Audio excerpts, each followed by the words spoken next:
ꯁꯤꯝ ꯈꯜꯂ ꯊꯝꯈ꯭ꯔꯦ ꯌꯥꯗ꯭ꯔꯕ ꯂꯧꯊꯣꯛꯁꯤ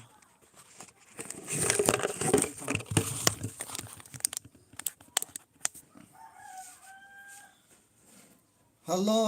ꯑꯁꯂꯥꯃꯨ ꯑꯂꯩꯀꯨꯝ ꯑꯩꯈꯣꯏ ꯍꯧꯖꯤꯛ ꯂꯥꯏꯚ ꯃꯇꯦꯛ ꯑꯃ ꯊꯥꯖꯔꯛꯄꯅꯦ ꯑꯗꯣ ꯂꯥꯏꯚ ꯑꯁꯤ ꯃꯤ ꯆꯪꯉꯛꯑꯣ ꯋꯥꯔꯤ ꯋꯥꯇꯥꯏ ꯉꯥꯏꯍꯥꯛ ꯁꯥꯔꯁꯤ ꯑꯩꯈꯣꯏ ꯍꯟꯗꯛꯁꯤ ꯚꯤꯗꯤꯑꯣꯁꯦ ꯑꯞꯂꯣꯗ ꯇꯧꯗ꯭ꯔꯤꯕꯁꯤ ꯚꯤꯗꯤꯑꯣ ꯅꯝꯕꯁꯤ ꯃꯇꯝꯁꯤ ꯍꯥꯏꯐꯦꯠ ꯁꯪꯗ꯭ꯔꯦ ꯑꯗꯨꯅꯅꯤ ꯃꯌꯥꯝ ꯋꯥꯔꯧꯕꯤꯕ ꯌꯥꯗꯦ ꯚꯤꯗꯤꯑꯣ ꯅꯝꯕꯗꯣ ꯋꯦꯜꯀꯝ ꯇꯨ ꯆꯥꯛ ꯆꯥꯔꯕꯣ ꯍꯥꯏꯔꯤꯅꯦ ꯆꯥꯛ ꯆꯥꯔꯦ ꯆꯥꯛ ꯆꯥꯔꯦ ꯚꯤꯗꯤꯑꯣꯁꯤ ꯉꯁꯤꯗꯒꯤ ꯁꯦꯝꯕ ꯍꯧꯒꯦꯅ ꯈꯜꯂꯦ ꯑꯗꯣ ꯚꯤꯗꯤꯑꯣꯗꯣ ꯃꯇꯝꯗꯣ ꯏꯁꯪ ꯁꯪꯗ꯭ꯔꯦꯕ ꯍꯟꯗꯛꯇꯤ ꯑꯗꯨꯅꯅꯤ ꯃꯌꯥꯝ ꯋꯥꯔꯧꯕꯤꯅꯨ ꯃꯥꯏꯀ꯭ꯔꯣꯐꯣꯟꯁꯦ ꯌꯥꯎꯔꯛꯇꯦ ꯑꯩꯅ ꯑꯃ ꯂꯧꯈꯤꯕꯗꯥꯏꯅꯦ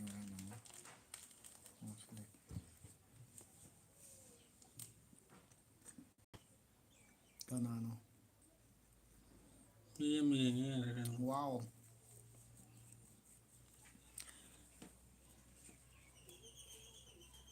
ꯑꯩꯈꯣꯏꯒꯤ ꯂꯝꯁꯤ ꯁꯤꯈꯣꯡ ꯌꯥꯏꯔꯤꯄꯣꯛ ꯁꯤꯈꯣꯡ ꯍꯥꯏꯕ ꯑꯗꯒꯤ ꯃꯌꯥꯝꯅ ꯅꯣꯡꯄꯣꯛ ꯁꯦꯛꯃꯥꯏꯒ ꯍꯥꯏꯅ ꯈꯪꯅꯕꯅꯤ ꯑꯗꯒꯤ ꯆꯥꯛ ꯆꯥꯈ꯭ꯔꯦꯀꯣ ꯍꯥꯏ ꯕ꯭ꯔꯣ ꯍꯥꯏ ꯍꯥꯏ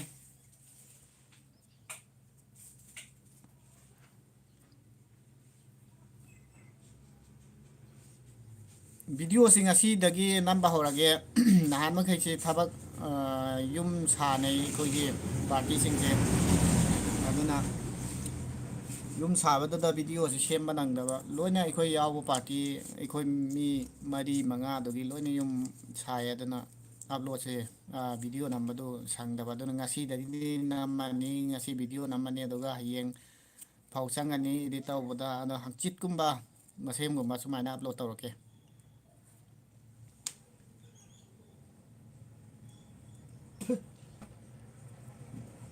ꯀꯩꯅꯣ ꯅꯪ ꯐꯣꯟꯗꯤ ꯀꯗꯥꯏꯅꯣ ꯃꯌꯥꯝꯗꯤ ꯆꯥꯛ ꯏꯁꯤꯡ ꯆꯥꯕꯤꯔꯕ꯭ꯔꯥ ꯀꯃꯥꯏꯅ ꯇꯧꯕꯅꯣ ꯍꯧꯖꯤꯛꯁꯤ ꯅꯨꯡꯁꯥꯁꯨ ꯌꯥꯝ ꯁꯥꯏ ꯑꯗꯨꯅ ꯋꯥꯏ ꯍꯥꯏꯇꯥꯔꯦ ꯑꯩꯈꯣꯏꯕꯨꯗꯤ ꯆꯥꯛ ꯆꯥꯔꯦ ꯆꯥꯛꯁꯤ ꯀꯩꯅꯣꯅꯤ ꯆꯝꯐꯨꯠ ꯑꯣꯏꯅ ꯆꯥꯔꯦ ꯉꯁꯤꯗꯤ ꯕ꯭ꯔꯣ ꯂꯤꯂꯣꯡꯗ ꯑꯃꯨꯛꯇ ꯂꯥꯛꯄꯤꯌꯨ ꯔꯤꯌꯥꯁ ꯚꯥꯏ ꯂꯤꯂꯣꯡꯁꯤ ꯑꯩꯈꯣꯏ ꯂꯥꯛꯆꯒꯦ ꯍꯦꯛ ꯃꯔꯛ ꯃꯔꯛꯇꯁꯨ ꯑꯗꯨꯝ ꯂꯥꯛꯄꯅꯤ ꯇꯣꯏꯅꯗꯤ ꯑꯗꯨꯝ ꯂꯥꯛꯑꯦ ꯂꯤꯂꯣꯡꯗ ꯏꯃꯥꯟꯅꯕ ꯌꯥꯝ ꯂꯩ ꯑꯩꯈꯣꯏꯒꯤ ꯁꯕꯁꯀ꯭ꯔꯥꯏꯕꯔꯁꯨ ꯌꯥꯝꯅ ꯂꯩ ꯑꯗꯨ ꯁꯪꯗꯕ ꯍꯟꯗꯛꯁꯤ ꯑꯗꯨ ꯅꯦꯛꯁ ꯁꯟꯗꯦꯒꯨꯝꯕꯗ ꯑꯩꯈꯣꯏ ꯂꯥꯛꯀꯦ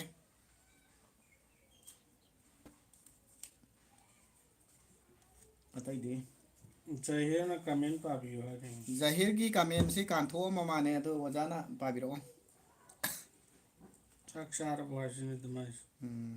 ꯖꯍꯤꯔ ꯅꯪꯒꯤꯗꯨ ꯀꯥꯟꯗꯦ ꯄꯥꯈ꯭ꯔꯦ ꯆꯥꯛ ꯆꯥꯔꯕꯣꯅ ꯅꯪꯅ ꯊꯥꯔꯛꯄ ꯃꯥꯥꯟꯅꯦ ꯑꯗ ꯕ꯭ꯔꯣꯁꯦ ꯆꯍꯤ ꯀꯌꯥ ꯁꯨꯔꯒꯦ ꯀꯩꯅꯣ ꯀꯥꯏ ꯂꯩꯈ꯭ꯔꯒꯦ ꯆꯍꯤ ꯑꯋꯥꯡ ꯁꯦꯛꯃꯥꯏꯗ ꯑꯃꯨꯛꯇ ꯀꯣꯏꯔꯛꯑꯣ ꯍꯥꯏꯕꯅꯤ ꯑꯩꯁꯤ ꯆꯍꯤꯁꯤ ꯀꯩꯅꯣꯅꯦ 30ꯒ 5 ꯑꯗꯨꯃꯥꯏꯅ ꯁꯨꯔꯦ ꯑꯋꯥꯡ ꯁꯦꯛꯃꯥꯏꯗ ꯀꯣꯏꯔꯛꯄ ꯌꯥꯏ ꯑꯋꯥꯡ ꯁꯦꯛꯃꯥꯏꯁꯤ ꯑꯩꯈꯣꯏꯒꯤ ꯂꯝꯁꯤꯅ ꯅꯣꯡꯄꯣꯛ ꯁꯦꯛꯃꯥꯏ ꯍꯥꯏꯕ ꯕ꯭ꯔꯥꯗꯔꯒꯤꯗꯨꯅ ꯑꯋꯥꯡ ꯁꯦꯛꯃꯥꯏ ꯅꯣꯡꯄꯣꯛꯀ ꯑꯋꯥꯡꯒ ꯌꯥꯝ ꯂꯥꯞꯅꯩ ꯀꯤꯂꯣꯃꯤꯇꯔ ꯉꯥꯛꯇꯪ ꯂꯩꯔꯣ ꯀꯩꯅꯣꯃꯨꯛꯀꯤ ꯆꯥꯡ ꯂꯥꯛꯀꯗ꯭ꯔꯣ 70-80ꯒꯨꯝꯕ ꯑꯗꯨꯃꯥꯏꯅ ꯂꯥꯛꯀꯗꯧꯕ ꯃꯥꯜꯂꯤ ꯂꯥꯛꯀꯦ ꯅꯣꯡꯃ ꯇꯥꯟꯖꯥ ꯆꯥꯕꯗ ꯀꯣꯏꯊꯣꯔꯛꯀꯦ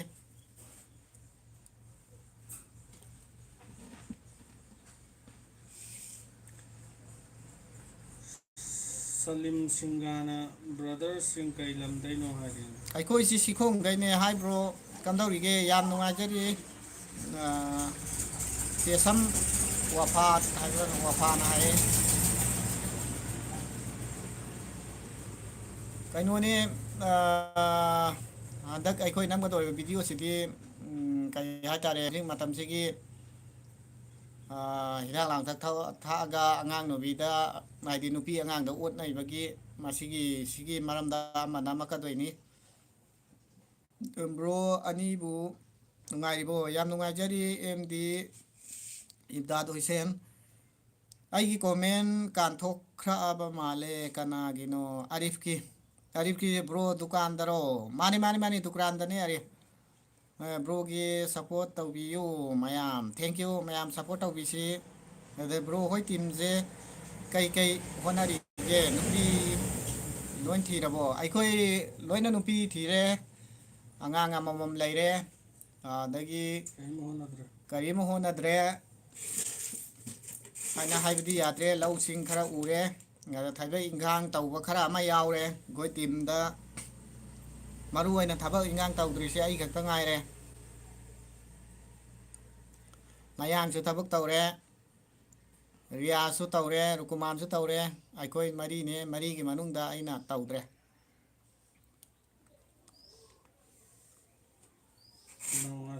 ꯕ꯭ꯔꯣ ꯍꯣꯏ ꯇꯤꯝꯁꯤ ꯀꯩ ꯅꯅꯥꯎꯅ ꯕ꯭ꯔꯣ ꯀꯩ ꯂꯝꯗꯩꯅꯣ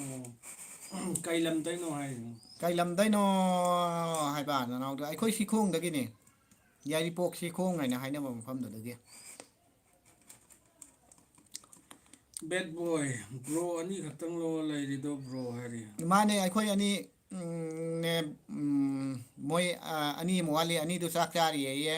ꯑꯅꯤꯗꯨ ꯂꯥꯛꯑꯣ ꯑꯗꯨꯒ ꯚꯤꯗꯤꯑꯣ ꯂꯧꯕ ꯍꯧꯔꯁꯦꯅ ꯑꯗꯨꯒꯤ ꯑꯩꯈꯣꯏꯅꯤ ꯁꯤꯗ ꯃꯐꯝꯗꯨ ꯄꯨꯜꯂꯒ ꯂꯥꯏꯚ ꯉꯥꯏꯍꯥꯛ ꯊꯥꯁꯦꯅ ꯚꯤꯗꯤꯑꯣ ꯑꯞꯂꯣꯗ ꯇꯧꯗꯕꯁꯨ ꯀꯨꯏꯔꯦ ꯑꯩꯈꯣꯏ ꯁꯕꯁꯀ꯭ꯔꯥꯏꯕꯔꯁꯤꯡꯒ ꯂꯥꯏꯚꯇ ꯋꯥꯔꯤ ꯁꯥꯗꯕꯁꯨ ꯀꯨꯏꯔꯦ ꯑꯗꯨꯅ ꯉꯥꯏꯍꯥꯛ ꯋꯥꯔꯤ ꯁꯥꯗꯣꯛꯁꯤꯅ ꯃꯣꯏ ꯉꯥꯏꯕ ꯑꯣꯏꯅ ꯁꯥꯔꯛꯄꯅꯤ ꯃꯌꯥꯝ ꯑꯩꯈꯣꯏꯒꯤ ꯚꯤꯗꯤꯑꯣꯁꯤꯡꯗꯨ ꯅꯨꯡꯉꯥꯏꯕ꯭ꯔꯥ ꯀꯃꯥꯏꯅ ꯇꯧꯒꯦ ꯍꯥꯏꯔꯛꯑꯣ ꯑꯗꯒꯤ ꯐꯦꯁꯕꯨꯛꯇꯁꯨ ꯕꯨꯠꯇ ꯈꯔ ꯐꯖꯕ ꯍꯥꯏꯕꯅꯤꯀꯣ ꯑꯩꯈꯣꯏꯒꯤ ꯌꯥꯎ ꯂꯥꯛꯈꯣꯅꯦ ꯄꯦꯖꯁꯦ ꯑꯗꯣ ꯐꯦꯁꯕꯨꯛꯇꯨꯗꯁꯨ ꯐꯣꯂꯣ ꯇꯧꯕꯤꯔꯝꯃꯣ ꯌꯦꯡꯕꯗꯤ ꯑꯩꯈꯣꯏꯒꯤ ꯚꯤꯗꯤꯑꯣꯁꯤ 1 lakh 2 lakh ꯍꯦꯟꯅ ꯌꯦꯡꯕ ꯌꯥꯎꯔꯤ ꯑꯗꯨꯒ ꯁꯕꯁꯀ꯭ꯔꯥꯏꯕꯔꯗꯤ ꯌꯥꯝꯅ ꯇꯞꯄ ꯍꯥꯏꯇꯥꯔꯦ ꯀꯔꯤꯒꯤꯅꯣꯅ ꯑꯩꯈꯣꯏꯁꯦ ꯃꯨꯁꯂꯤꯝ ꯃꯆꯥ ꯑꯣꯏꯕꯒꯤꯔ ꯀꯔꯤꯒꯤꯅꯣ ꯁꯞꯄꯣꯔꯠ ꯇꯧꯅꯤꯡꯗꯕꯒꯤꯔ ꯃꯁꯤꯗꯤ ꯍꯥꯏꯐꯦꯠ ꯅꯨꯡꯉꯥꯏꯖꯗꯦ ꯃꯅꯤꯄꯨꯔ ꯏꯃꯥ ꯑꯃꯠꯇꯒꯤ ꯃꯆꯥꯅꯤ ꯑꯩꯈꯣꯏ ꯄꯨꯝꯅꯃꯛ ꯑꯃꯠꯇꯅꯤ ꯍꯥꯏꯔꯒ ꯑꯩꯈꯣꯏꯒꯤ ꯆꯦꯅꯦꯜ ꯃꯅꯤꯄꯨꯔ ꯏꯃꯥ ꯑꯃꯠꯇꯒꯤ ꯃꯆꯥꯅꯤ ꯑꯩꯈꯣꯏ ꯄꯨꯝꯅꯃꯛ ꯑꯃꯠꯇꯅꯤꯅ ꯍꯥꯏꯔꯒ ꯑꯩꯈꯣꯏꯒꯤ ꯆꯦꯅꯦꯜ ꯑꯁꯤꯅ ꯇꯣꯉꯥꯟꯅ ꯉꯁꯤ ꯆꯍꯤ ꯑꯃꯒ ꯃꯈꯥꯏꯃꯨꯛ ꯁꯨꯔꯛꯂꯕ ꯐꯥꯎꯕꯗ 20K ꯁꯝꯊꯤꯡ ꯈꯛꯇ ꯌꯧꯔꯤꯁꯦ ꯑꯩꯈꯣꯏꯕꯨ ꯇꯣꯉꯥꯟꯅ ꯏꯟꯊꯣꯛꯑꯒ ꯁꯥꯏꯠꯇ ꯊꯝꯕꯩ ꯃꯑꯣꯡꯅꯤ ꯃꯁꯤ ꯌꯥꯝ ꯊꯤꯅ ꯅꯨꯡꯉꯥꯏꯖꯗꯦ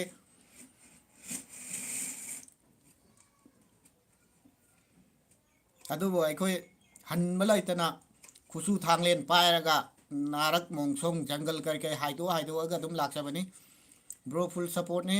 BM ꯕꯥꯅꯨ ꯊꯦꯡꯛ ꯌꯨ ꯁꯂꯤꯝ ꯁꯤꯡꯍ ꯁꯤꯈꯣꯡꯒꯤ ꯁꯜꯃꯥꯟ ꯈꯪꯕ꯭ꯔꯣ ꯖꯃꯥꯠ ꯋꯥꯂꯥꯗꯣ ꯈꯪꯉꯤ ꯏꯅꯥꯎ ꯅꯨꯄꯥꯅꯤ ꯅꯤꯔꯟ ꯈꯨꯃꯟ ꯌꯥꯝ ꯅꯨꯡꯉꯥꯏꯌꯦ ꯕ꯭ꯔꯣꯒꯤ ꯚꯤꯗꯤꯑꯣ ꯈꯨꯗꯤꯡꯃꯛ ꯊꯦꯡꯛ ꯌꯨ ꯁꯤꯗꯤꯛꯅ ꯀꯝꯃꯨꯅꯤꯇꯤꯗ ꯕꯦꯁ ꯇꯧꯕ ꯂꯝꯗꯝꯅꯤꯅ ꯋꯥꯔꯁꯤ ꯃꯁꯤꯡ ꯌꯥꯝꯗꯦ ꯁ꯭ꯀꯤꯠ ꯅꯣꯏꯗꯩ ꯍꯦꯟꯅ ꯐꯖꯕ ꯄꯨꯊꯣꯛꯄ ꯉꯝꯕ ꯑꯃꯠꯇ ꯂꯩꯇꯦ ꯁ꯭ꯀ꯭ꯔꯤꯞꯁꯤꯡ ꯈꯪꯗꯦ ꯁꯜꯃꯥꯟ ꯑꯗꯨꯅꯤ ꯑꯩꯈꯣꯏꯅ ꯈꯜꯂꯤꯁꯤꯁꯨ ꯍꯥꯏꯗꯤ ꯚꯤꯗꯤꯑꯣꯁꯤꯡ ꯉꯁꯤ ꯌꯧꯐꯥꯎ ꯑꯩꯈꯣꯏꯅ ꯄꯨꯊꯣꯛꯏꯁꯤ ꯚꯤꯗꯤꯑꯣ ꯔꯥꯎꯟ ꯑꯕꯥꯞ 400 ꯑꯗꯨꯃꯥꯏꯅ ꯄꯨꯊꯣꯛꯑꯝꯃꯅꯤ ꯑꯗꯣ ꯚꯤꯗꯤꯑꯣꯁꯤ ꯐꯅꯌꯥꯝ ꯀꯛꯈ꯭ꯔꯦ ꯐꯅꯌꯥꯝ ꯀꯛꯄ ꯑꯁꯤꯗ ꯀꯩꯅꯣꯅꯤ ꯁꯤꯗꯤꯛ ꯖꯤꯌꯥꯔ ꯃꯃꯥꯡꯗ ꯑꯩꯈꯣꯏꯅ ꯍꯧꯒꯠꯂꯛꯄ ꯑꯗꯨꯋꯥꯏꯗꯒꯤ ꯑꯩꯈꯣꯏ ꯁꯣꯔꯠ ꯚꯤꯗꯤꯑꯣ ꯃꯆꯥ ꯀ꯭ꯂꯤꯞ ꯃꯆꯥ ꯇꯧꯕꯗꯣ ꯑꯗꯨꯁꯤꯡꯗꯨ ꯂꯣꯏ ꯀꯛꯊꯠꯈ꯭ꯔꯦ ꯍꯧꯖꯤꯛ 90 ꯑꯗꯨꯋꯥꯏꯃꯨꯛ ꯂꯩꯔꯝꯒꯅꯤ ꯑꯗꯣ ꯚꯤꯗꯤꯑꯣꯁꯦ ꯑꯩꯈꯣꯏꯗꯤ ꯁ꯭ꯀ꯭ꯔꯤꯞꯁꯤ ꯋꯤꯗꯥꯎꯠ ꯁ꯭ꯀ꯭ꯔꯤꯞ ꯑꯣꯏꯕꯅꯤꯅ ꯐꯖꯕ꯭ꯔꯥ ꯐꯖꯗꯕ꯭ꯔꯥ ꯃꯗꯨ ꯑꯃꯗꯤ ꯈꯪꯗ꯭ꯔꯦ ꯑꯗꯨꯒ ꯚꯤꯗꯤꯑꯣꯗꯤ ꯌꯥꯝ ꯃꯦꯁꯦꯖ ꯑꯣꯏꯕ ꯚꯤꯗꯤꯑꯣ ꯉꯥꯛꯇ ꯑꯌꯥꯝꯕ ꯄꯨꯊꯣꯛꯄꯅꯦ ꯑꯗꯣ ꯏꯅꯥꯎꯁꯦ ꯑꯝꯇ ꯎꯠꯀꯦ ꯂꯥꯎꯅꯦ ꯃꯁꯛ ꯈꯪꯕ꯭ꯔꯥ ꯍꯪꯒꯦ ꯏꯅꯥꯎꯁꯤ ꯃꯁꯛ ꯈꯪꯕ꯭ꯔꯥ ꯑꯝꯇ ꯌꯦꯡꯉꯣ ꯊꯣꯛꯂꯛꯑꯣ ꯕ꯭ꯔꯣ ꯂꯨꯀꯨꯃꯥꯟꯗꯤ ꯀꯗꯥꯏꯗ ꯆꯠꯈ꯭ꯔꯒꯦ ꯑꯩꯈꯣꯏ ꯍꯧꯖꯤꯛ ꯁꯛ ꯇꯥꯛꯆꯔꯛꯏꯕ ꯑꯩꯈꯣꯏꯒꯤ ꯀꯩꯅꯣ ꯃꯔꯨꯞꯁꯦ ꯁꯛ ꯈꯪꯕ꯭ꯔꯥ ꯑꯝꯇ ꯁꯛ ꯌꯦꯡꯕꯤꯌꯨ ꯈꯪꯕ꯭ꯔꯥ ꯃꯌꯥꯝ ꯑꯝꯇ ꯌꯦꯡꯕꯤꯌꯨ ꯃꯥꯁꯤꯁꯨ ꯊꯕꯛ ꯀꯩꯅꯣ ꯇꯧꯕ ꯏꯁꯪ ꯁꯪꯗꯦꯅ ꯑꯗꯨꯝ ꯚꯤꯗꯤꯑꯣꯁꯤ ꯌꯥꯎꯗ꯭ꯔꯕ ꯑꯗꯨꯅꯅꯤ ꯃꯃꯥꯡꯗ ꯌꯥꯝ ꯌꯥꯎꯕ ꯌꯥꯝ ꯅꯨꯡꯉꯥꯏꯕ ꯀꯩꯅꯣꯅꯤ ꯏꯃꯥꯟꯅꯕ ꯑꯃꯅꯤ ꯃꯁꯛ ꯈꯪꯕ ꯌꯥꯎꯔꯒꯗꯤ ꯍꯥꯏꯕꯤꯔꯛꯑꯣ ꯀꯔꯤ ꯂꯝꯗꯩꯅꯣ ꯕ꯭ꯔꯥꯗꯔ ꯚꯣꯏꯁ ꯅꯪꯒꯤꯗꯨ ꯀꯃꯦꯟꯗꯨ ꯀꯃꯥꯏꯅ ꯇꯧꯕꯅꯣ ꯈꯪꯗꯦ ꯑꯩꯁꯦ ꯀꯃꯦꯟꯁꯦ ꯍꯥꯏꯠ ꯑꯣꯏꯔꯤꯁꯦ ꯅꯪꯉꯣꯟꯗ ꯑꯣꯏꯅ ꯇꯧ ꯑꯩꯈꯣꯏꯁꯤ ꯌꯥꯏꯔꯤꯄꯣꯛ Sikhong samna haida mitai isil inaw singna nokok sengmai harga adum khangnabani aduga aikogi muslim isil inaw singna sikhong harga khangnai dagi ꯑꯗꯨꯗꯤ Salim Singhana full support brother thank you sak sarbo brother sare yamba hona balep kano ꯅꯪꯒꯤ ꯀꯩꯅꯣꯗꯣ ꯂꯧꯊꯣꯛ aikoi kaino ne hona badi sungle lepte aikoi 1 lakh yaudri phawba adum hona gani mehnat tawgani aduga ꯃꯈꯥꯗ ꯐꯝꯃꯣ ꯃꯤ ꯎꯕ꯭ꯔꯥ ꯌꯦꯡꯉꯣ okay makara phamsi mi si aikoi ge si yamjale ko mi si sumaina tawdragi yaro ꯑꯗꯨ ꯐꯝꯕ ꯌꯥꯔꯣꯏ ꯁꯤ ꯐꯝꯃꯣ phamasi pham law nei naw ꯌꯥꯔꯦ ꯍꯦꯛ ꯎꯠꯈ꯭ꯔꯦ ꯑꯗꯨꯕꯨ aikoi si hona bal lepa yade struggle si yam kaino tawi kai hai tare struggle yamna darkar oidi hona ba phagi juga aikoi na reality da phagi mati ama ga hapaga aikoi gi punsi da thoi ba thaudo wathok si sida bs tawraga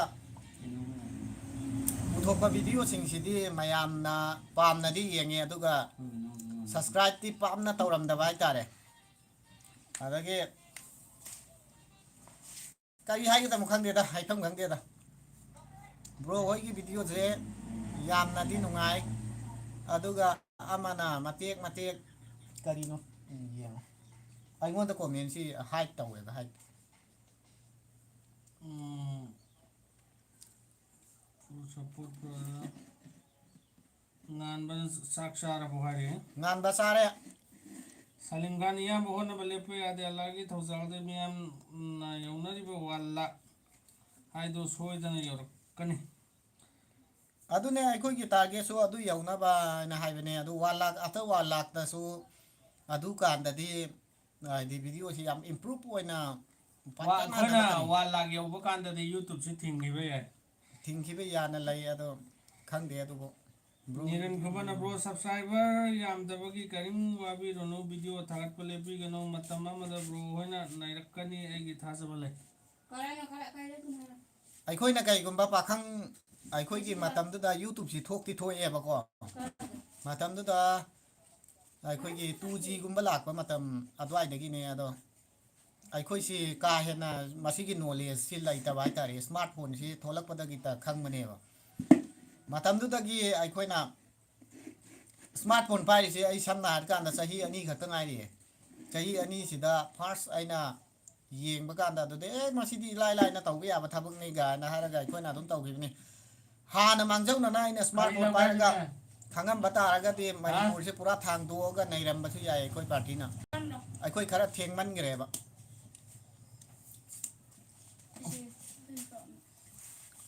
comment do ba biro jana ai gi se comment se hai thai tawe ba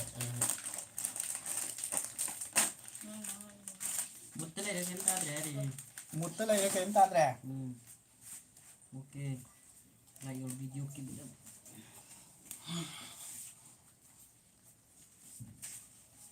karai nu mutta lai si bo ꯀꯗꯥꯏꯗꯅꯣ ꯃꯨꯠꯇ ꯂꯩꯈ꯭ꯔꯦ mutta lai re cream ta dre ha chi bo lai ti ne mutta di kari no ne ꯀꯗꯥꯏꯗ ꯑꯩꯈꯣꯏ ꯇꯥꯔꯤꯁꯦ hafiz nanau nu paro md firoz khan mane video number ya ya de gana Roshan ꯎꯔꯤꯛ ꯈꯤꯡꯕꯝ ꯃꯗꯨꯒꯤ bro ꯅꯨꯡꯇꯤꯒꯤ video ꯑꯃ ꯊꯥꯒꯠꯄ ꯉꯝꯅꯕ ꯇꯧꯕꯤꯌꯨ ꯀ꯭ꯔꯤꯀꯦꯠꯅ ꯕ꯭ꯔꯣꯒꯤ video ꯑꯌꯥꯝꯕ 90% ꯍꯥꯏꯕ ꯇꯥꯔꯦ ꯑꯗꯨꯝ ꯅꯨꯡꯉꯥꯏ thank you brother ꯍꯟꯕ ꯂꯩꯇꯅ ꯑꯗꯨꯝ ꯚꯤꯗꯤꯑꯣ ꯄꯨꯊꯣꯛꯄꯤꯔꯛꯑꯣ ꯑꯗꯨꯝ ꯋꯥꯡꯈꯠꯂꯛꯀꯅꯤ ꯁꯕꯁꯀ꯭ꯔꯥꯏꯕꯔꯁꯨ Kata na hoda ke. makata na hona je ꯁꯤꯗꯤꯛꯅ ꯑꯁꯦꯡꯕꯅꯤ ꯌꯨꯇꯨꯕꯔ ꯑꯇꯩꯗꯤ ꯇ꯭ꯔꯣꯜ ꯇꯧꯕꯗꯤ ꯅꯠꯆꯗꯦ ꯑꯗꯨꯕꯨ ꯅꯣꯏꯒꯤ ꯚꯤꯗꯤꯑꯣ ꯈꯨꯗꯤꯡꯃꯛ ꯑꯇꯩꯅ ꯄꯨꯊꯣꯛꯂꯤꯕ ꯌꯥꯝ ꯊꯤꯅ ꯈꯦꯠꯅꯩ ꯅꯣꯏꯒꯤꯅ ꯀꯥꯟꯅꯕ ꯉꯥꯛꯇꯅꯤ ꯑꯗꯨꯕꯨ ꯀꯝꯃꯨꯅꯤꯇꯤꯗ ꯕꯦꯁ ꯇꯧꯕꯅꯤꯅ ꯀꯩ ꯍꯥꯏꯅꯤ ꯐꯨꯜ ꯁꯞꯄꯣꯔꯠ ꯇꯧꯖꯔꯤ Thank you. exactly right thank you Namthang Pau ꯀꯥꯃꯩꯅ okay like your video keep it up ꯍꯣꯏ thank you brother thank you brother ꯀ꯭ꯔꯤꯀꯦꯠꯀꯤ ꯐꯦꯟ ꯑꯣꯏꯔ ꯃꯥꯜꯂꯦ ꯃꯨꯠꯇ ꯂꯩꯔꯦ ꯀꯔꯤꯝꯇ ꯇꯥꯗ꯭ꯔꯦ ꯍꯥꯏꯔꯦ ꯅꯪꯒꯤꯗꯨ ꯃꯨꯠꯇ ꯂꯩꯕ꯭ꯔꯥ ꯌꯦꯡꯉꯣ ꯑꯩꯈꯣꯏ ꯁꯤꯗ ꯑꯇꯩ ꯂꯣꯏ ꯇꯥꯔꯦ ꯏꯅꯥꯎ ꯍꯥꯏꯒꯗ꯭ꯔꯥ brother kainone aikoi gi sim muttadi laiti kainogido brother gi phone do habit se to ai si yenge do muttadi laitre bro hoi video da ai so amta yauba phang han biu ya ga tro ya ye video si mayam na aikoi si yam popular oira boina ga na khalam gani madu khanbi gano any mi yauge na haiba makai aikoi loina yau han gani yau so yau hale ano no be yaurpa e kai gu mada theng ram gani adu singdo makoina yauge mati amta yau halu ga na haiba hoi hoi yau si la oi na harga adum yau han bani ai khoi di adu lai jete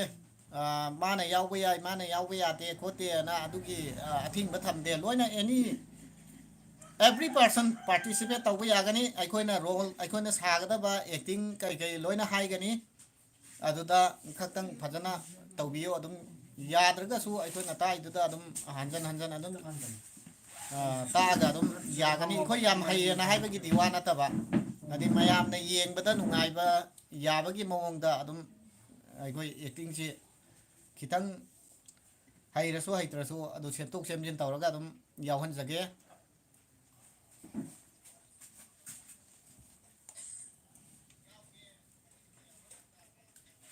kamu basing kathek basing thank you maram de ai khoi adum mui ha si sana khan kai ke hai su wazir ha kai no ai khoi sak phajaba James Bond ai khoi sak phaje na kai dong nung da hai roi na sak phaje na hai si khoi dei yum thang na da ahal lam khang na hai bi rami ai si nang si pa khang ngori nga di am sak ma tau phajaram manen ai am thi ngang gi ai bu pa khang ngori nga da su mai na dum thira aba auti chu thi ri si da na rukuman bhai ude kadai sat khrage ma si rukuman si mai nupi na kan ba thing ba tham ba da gi laktre law na hai bi Amin thokra thok ti ga yin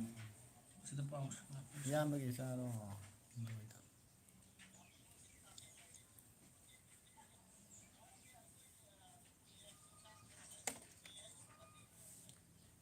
bro hoi Instagram me bi ra o pabung new video upload to bi ra o bro Instagram hai ro sana matum ai khoi gi Instagram se butta khara phajaba dum hai bani Facebook ta su loina butta khara phajaba na loi hang bane adu da dum follow taw bi ro Facebook ta su sakin broken pabung new video upload to bi ra o tawrake lamhen sana sakna sabe ya de lyric tam drasu ta de ai kai no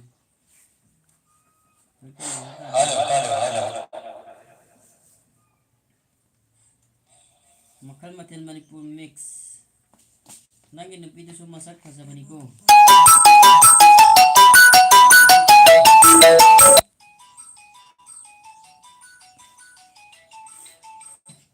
yenzang si ngasi di sampucha ye hawai asang bi ga dagi motor ga hai tare hawai mangan ga pule sana matum mathangi video FB Instagram su link hapir o hablake kaino ne ai khoi si mathangi video si di hello kan no ai khoi hidak si di waron drak ta ching de na hidak si gi waron drak ta ching dri si gi maram se khoi gi hidak ki tha aga lai ri bai khoi gi nupi angang si masin nai khai ba o khai ba gi power mi yaw ri si masina waron drak ta ching da ne na si gi ama sema ke ni SM ngasi sem do ne ujek live si lo ga thank you hoi no to RM Christian bro se kai no butta khara phajaba hai si kaino hai ro butta khara phajaba na hari si kaino ne yum la alam ko san ai khoi si saksu yamna phajadaba ada yamna su thi daba mayai ne aduna butta gi su butsi mi na mami masa yam thi hai ne adugi sound yam tat pe ari ne butta kitang phajaba mi ne na ai khoi si butta khara phajaba na hai ba ne bro hoi ge video se si taw ro to ngang adu tawbudu mutta khara phajab kai no hai oi adu gi hai khre adagi bro hoi ge video se yam phajaye thank you ꯌꯥꯝ ꯊꯥꯒꯠꯆꯔꯤ ꯑꯗꯨꯃꯛꯀꯅꯦ ꯃꯝꯃꯦ ꯍꯥꯏꯕ ꯑꯩꯈꯣꯏꯒꯤ ꯁꯛꯅ ꯈꯔ ꯃꯝꯕꯅꯦ ꯔꯁꯗꯥ ꯅꯪꯅ ꯈꯔ ꯂꯨꯝꯖꯜꯂꯛꯄꯅꯦ ꯃꯝꯃꯦ ꯍꯥꯏꯕ ꯁꯥꯏꯀꯜ ꯕ꯭ꯔꯣꯀꯟ ꯄꯥꯕꯨꯡ ꯑꯩꯒꯤꯁꯨ ꯆꯦꯅꯦꯜ ꯑꯃ ꯂꯩꯕꯅꯤ ꯑꯗꯨ ꯑꯝꯇ ꯁꯣꯔꯠ ꯑꯥꯎꯠ ꯇꯧꯔꯛꯑꯣ ꯍꯥꯏꯅ ꯀꯔꯝꯕ ꯆꯦꯅꯦꯜꯅꯣ ꯁꯥꯏꯀꯜ ꯕ꯭ꯔꯣꯀꯟꯒꯤꯗꯣ ꯍꯥꯏꯕꯤꯔꯛꯑꯣ ꯑꯗꯨꯒ ꯐ꯭ꯂꯥꯁ ꯇꯧꯔꯛꯀꯦ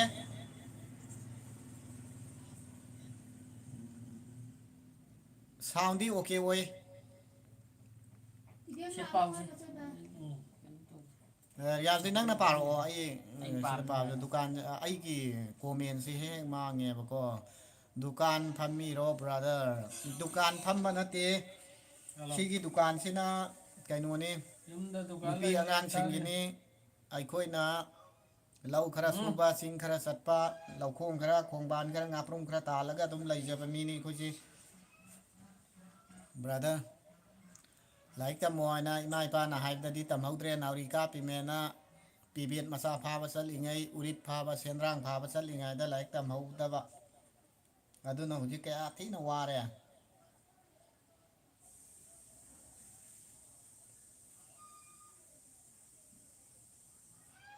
ꯚꯤꯗꯤꯑꯣꯁꯤ ꯍꯧꯖꯤꯛ ꯂꯥꯏꯚꯁꯤꯒꯤ ꯃꯇꯨꯡꯗ ꯚꯤꯗꯤꯑꯣ ꯅꯝꯗꯣꯏꯅꯦ ꯑꯗꯨꯒ ꯚꯤꯗꯤꯑꯣꯁꯦ ꯍꯌꯦꯡ ꯅꯠꯇ꯭ꯔꯒꯅ ꯍꯪꯆꯤꯠꯀꯨꯝꯕ ꯊꯥꯒꯠꯂꯛꯀꯅꯤ ꯍꯌꯦꯡ ꯉꯁꯤ ꯅꯝꯕ ꯂꯣꯏꯔꯅꯤ ꯉꯁꯤ ꯅꯨꯡꯗꯥꯡꯁꯤ ꯄꯨꯔꯥ ꯏꯗꯤꯠ ꯇꯧꯕ ꯂꯣꯏꯔꯅꯤ ꯑꯗꯨꯒ ꯍꯌꯦꯡ ꯅꯠꯇ꯭ꯔꯒ ꯍꯪꯆꯤꯠ ꯁꯣꯏꯗꯅ ꯊꯥꯔꯛꯀꯦ ꯕ꯭ꯔꯣꯁꯦ ꯅꯨꯄꯤ ꯊꯤꯔꯕꯣ ꯊꯤꯔꯦ ꯗꯥꯏꯔꯦꯛ ꯊꯤꯔꯦ 1 2 3 4 ꯑꯩꯈꯣꯏ ꯃꯤ ꯃꯔꯤꯁꯤ ꯂꯣꯏꯅ ꯊꯤꯔꯦ ꯏꯆꯥ ꯑꯃꯃꯝ ꯂꯣꯏ ꯂꯩꯔꯦ ꯃꯔꯥꯏꯕꯛ ꯊꯤꯕꯗꯒꯤ ꯁꯤꯗꯤ ꯅꯨꯄꯥ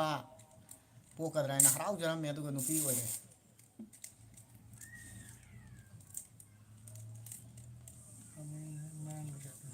ꯀꯣꯃꯦꯟꯁꯨ ꯃꯥꯡꯈ꯭ꯔꯕ ꯀꯣꯃꯦꯟꯗꯤ ꯀꯩꯅꯣ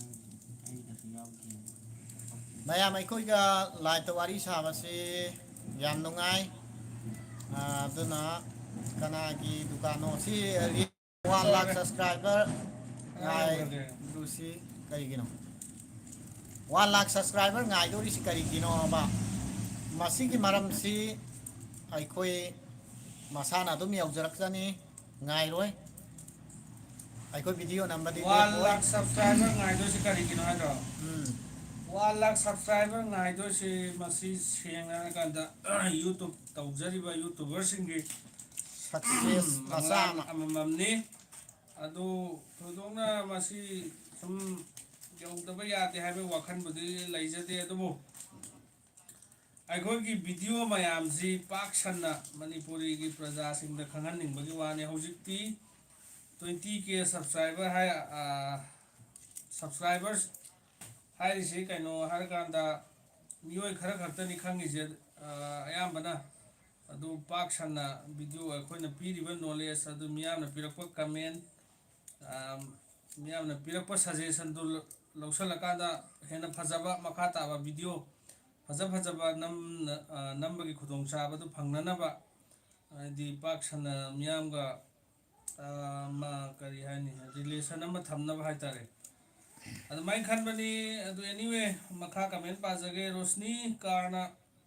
ꯌꯥꯝ ꯋꯥꯔꯦꯗ ꯍꯥꯏꯔꯦ ꯏꯁ ꯏꯆꯟꯗꯤ ꯌꯥꯝ ꯋꯥꯅ ꯂꯩꯕꯤꯔꯝꯃꯦ ꯄꯣꯊꯥꯎ ꯍꯥꯏꯐꯦꯠꯇꯪ ꯄꯣꯊꯥꯎ ꯄꯣꯊꯥꯎ ꯅꯨꯡꯁꯥ ꯁꯥꯕꯅꯤꯅꯦ ꯌꯥꯝ ꯋꯥꯒꯅꯤ ꯈꯣꯡ ꯁꯥꯡꯅ ꯇꯤꯡꯊꯣꯛꯑꯒ ꯑꯝꯇ ꯄꯣꯊꯥꯕꯤꯌꯨ ꯈꯣꯡ ꯁꯥꯡꯅ ꯇꯤꯡꯊꯣꯛꯄꯤꯌꯨ ꯐꯛ ꯑꯃ ꯊꯥꯕꯤꯌꯨ ꯑꯗꯨꯒ ꯃꯣꯟ ꯑꯃ ꯍꯥꯞꯄꯤꯌꯨ ꯃꯣꯟ ꯑꯃ ꯍꯥꯞꯄꯤꯌꯨ ꯏꯁꯤꯡ ꯒ꯭ꯂꯥꯁ ꯑꯃ ꯏꯅꯥꯛꯇ ꯊꯝꯕꯤꯌꯨ ꯑꯗꯨꯒ ꯄꯣꯊꯥꯔꯒ ꯂꯩꯕꯤꯌꯨ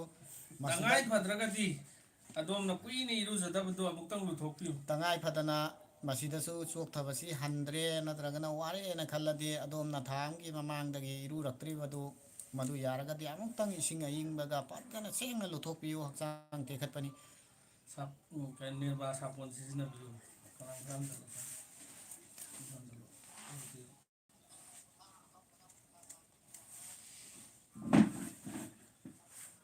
ꯃꯈꯥ ꯀꯃꯦꯟꯁꯤꯅ ꯀꯔꯤ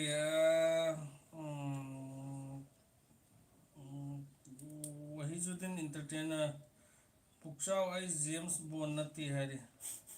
ꯖꯦꯝꯁ ꯕꯣꯟ ꯁꯛ ꯐꯖꯩ ꯍꯥꯏꯕꯗꯨꯗ ꯖꯦꯝꯁ ꯕꯣꯟ ꯀꯧꯕꯩ ꯋꯥꯅꯤ ꯏꯅꯥꯎꯅ ꯑꯩꯈꯣꯏꯕꯨ ꯑꯗꯨꯛꯀꯤ ꯃꯇꯤꯛ ꯐꯖꯅ ꯊꯥꯒꯠꯂꯛꯈꯤꯕꯗꯨꯗ ꯏꯅꯥꯎꯕꯨꯁꯨ ꯊꯥꯒꯠꯆꯕꯅꯤ ꯋꯥꯔꯧꯕꯤꯅꯨ ꯋꯥꯍꯥꯖꯨꯗꯤꯟ ꯋꯥꯔꯧꯔꯨꯅꯨ ꯑꯩꯈꯣꯏꯗꯤ ꯌꯥꯝ ꯔꯣꯁꯅꯤ ꯅꯨꯡꯉꯥꯏꯕꯅꯤ ꯀꯥꯔꯅ ꯑꯩꯕꯨ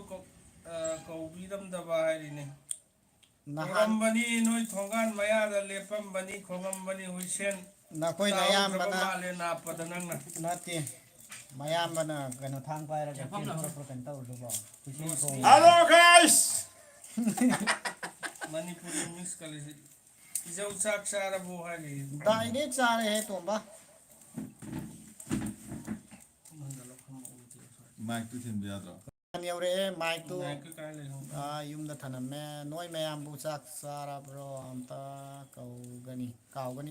chak sare Sare sare. Saksi lawkhalaga yothau loidringa chela me. ꯀꯦꯁ ꯃꯨꯁꯥꯔꯝꯅ Nam thong ꯕ꯭ꯔꯣ pau ꯈꯣꯏ kamai hai ꯕ꯭ꯔꯣ ꯈꯣꯏꯒꯤ ꯐꯖꯩ ꯍꯥꯏꯔꯤ thank you ngasi ga mi ani sure ai khoi phajai na haire isi karam bana anta no to ho kana na khoi phajai haire no to ho ba ꯀꯩꯅꯣꯅꯦ ꯃꯨꯁꯥꯔꯞ ꯍꯥꯏꯔꯤ musaraf ꯍꯤꯖꯕꯨꯜ ꯃꯨꯁꯥꯔꯞ ꯂ ꯈꯪꯗꯦ hizbul musaraf oiramagadi khitang chinna boy boy girls lalu is ꯍꯥꯏꯔꯤ ꯃꯥꯏ ꯃꯃꯤꯡꯁꯤ ꯀꯩꯅꯣ ꯕꯨꯠꯇ ꯈꯔ ꯐꯖꯕ ꯍꯥꯏꯁꯦ ꯅꯣꯏꯗꯪꯅꯤ ꯑꯇꯩꯗꯤ ꯕꯨꯠ ꯑꯇꯩ ꯕꯨꯠꯇꯤ ꯂꯣꯏ ꯊꯤ ꯍꯥꯏꯔꯤꯅꯤ moina khara thiba aikoina khara phajaba adunani Chathuk kamin thukti. Adune kami. ngasi ko men si thokte kari gin Thoi jidi. ai gi se hai taw di si bo ꯕꯨꯠꯇ mayang ꯈꯔ ꯐꯖꯕ ꯍꯥꯏꯁꯦ ꯁꯣꯔꯣꯛ ꯈꯥꯏꯕꯝ ꯆꯥꯎꯕꯅ ꯕ꯭ꯔꯣꯒꯤ ꯈꯗꯥꯡꯗ ꯍꯧꯔꯤꯕ ꯀꯣꯏꯁꯦ ꯌꯥꯝ ꯐꯖꯩ ꯌꯦꯟ ꯌꯥꯏ ꯀꯛꯊꯠꯀꯅꯨ ꯕ꯭ꯔꯣ ꯍꯥꯏ ꯃꯥꯅ masi kakpa yade masi na aige identity singai ni brother kari gino na haragadi muslim masa oiraga so koi yauraga so aikoina tawbu ngamba thabak singdudi miyam do ulaga entertainment oina uhanbani masi lana khanbi gano masi di lifetime ni masi kakpa yadre aina khakhibu numitagi ngasi obo kaktri kaksuka laroi adu ꯁꯣꯔꯣꯛ video da ꯈꯥꯏꯕꯝ ꯆꯥꯎꯅ bro ꯁꯂꯤꯝ ꯁꯤꯡꯒꯥꯅ ꯃꯔꯛ ꯃꯔꯛꯇ ꯕ꯭ꯂꯣꯛꯁꯨ ꯈꯔ ꯇꯧꯔꯣ brother video ꯈꯔ ꯅꯝꯃꯣ ꯍꯥꯏꯕ ꯃꯑꯣꯡꯅꯤ ꯃꯥꯏꯁꯦ namme video yam nambane aikoi si ngasi su namdoine si live si loibaga namgani ꯀꯃꯦꯟꯗꯨꯕꯨ ꯅꯪ ꯃꯥꯏꯀ꯭ꯔꯣꯐꯣꯟꯗ ꯄꯥꯏꯅꯤꯡꯗ꯭ꯔꯗꯤ ꯁꯣꯝꯗ ꯂꯥꯎꯔꯣ parangmira ai kaino mic noloda ꯌꯥꯔꯦ ko du lauthokpi hamta Yare. Laubiro. laubiro single number केस वहीजुद्दीन पुक्से पुक्सा वही सिपा खरमाइसे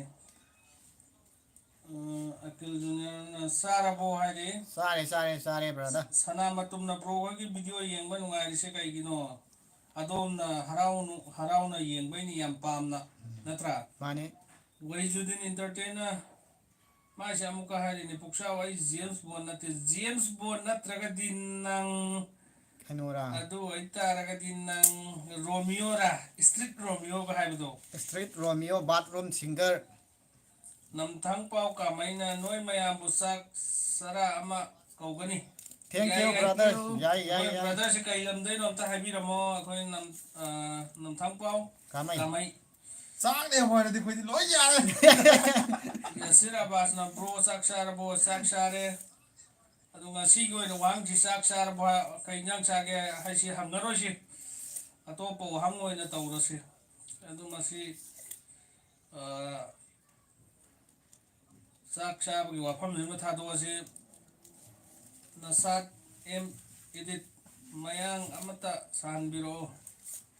ore bhaiya Ore bhaiya asik kori ore koi live thare bhaiya asik khara yengo mayam su support tawera bhaiya Share da biro be. share tawera bhaiya Meitei ꯄꯥꯉꯜ ꯑꯃꯠꯇꯅꯤ ꯃꯅꯤꯄꯨꯔ ꯃꯆꯥ ꯑꯃꯠꯇꯅꯤ ꯍꯥꯏꯔꯦ ꯅꯣꯏ ꯃꯁꯦꯜ subscribe ꯇꯧꯈ꯭ꯔꯦ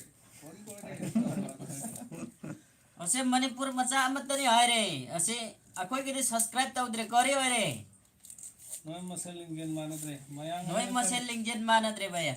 Mayang ai bo support tawre. magi sakse pura ge mayang da mayang man mane aseng bati ma se goi mamang da ngasi daina sahi ani hum ge mamang da ising yam kana saw gidana aduda mana yengun da laibe yen ama mang khine na purak pajani da sing da ge aduda mayam na ma se chen text da halaga phuraga tha thakpane ba ising da pura na sa se matum tar la ai khoi na aduda ge Aseng bai di Nepali san chela le. sem tok sa to na ma se mayang ona mamai ga se plastic surgery tawraga ꯑꯁꯦꯡꯕ ꯃꯥꯏ ꯃꯃꯤꯡꯗꯤ ꯃꯣꯍꯃꯗ ꯑꯊꯔ ꯂꯣꯡꯄꯥꯎ ꯀꯥꯃꯩ ꯁꯤꯡꯍꯣ ꯍꯛ ꯍꯨꯏꯁꯦꯟ ꯈꯥꯟ ꯍꯥꯏꯕꯗꯤ ꯃꯅꯤꯄꯨꯔꯗ ꯈꯨꯟꯗꯥꯔꯤꯕ ꯏꯆꯤꯜ ꯏꯅꯥꯎꯁꯤꯡꯁꯦ ꯃꯁꯤꯒꯤꯁꯤ ꯄꯨꯂꯞ ꯂꯧꯕꯅꯦꯕ ꯀꯅꯥꯏ ꯃꯆꯥꯅꯣ ꯁꯤ ꯃꯥ ꯍꯧꯖꯤꯛꯐꯥꯎ ꯈꯪꯗ꯭ꯔꯤꯕ ꯑꯩꯈꯣꯏ ꯑꯗꯨꯅ ꯃꯃꯤꯡ ꯑꯁꯦꯡꯕꯁꯤ ꯌꯥꯝ ꯁꯥꯡꯉꯦ मोहम्मद सजाद खान ब्रो अꯩꯒꯤ आर्गुमेंट नते तानबनी ब्रो खोइना यूट्यूब हरपदा नॉलेज कादी लेरगा तौबिरक्प्रा नत्रगा मी यूट्यूब हांगिरो नत्रगा एंटरटेनमेंट की सुम थागलिरो मयांगी खल्लगा मसीगी पाउखुम मोइना इनाव अखोय वीडियो सी येंगो वीडियो सिना पीरिबा मेसेज तुमक अखोयना खल्लगा तौजबनी अदुगो नॉलेज की वासिदी थोदुंगना नॉलेज लरक्ते दुम खरा खंगबदु तौरगा तबना तबना इंप्रूव ओरकपनी अदु याम खंगबा यूट्यूब की मरम सिदा याम खंगबा मा अखोयगी मरक्ता मा यावरी अदु मा video the behind the seen the उनी मा अदुगा अखोयगी रियलिटी कइनो सिदा दी उरोय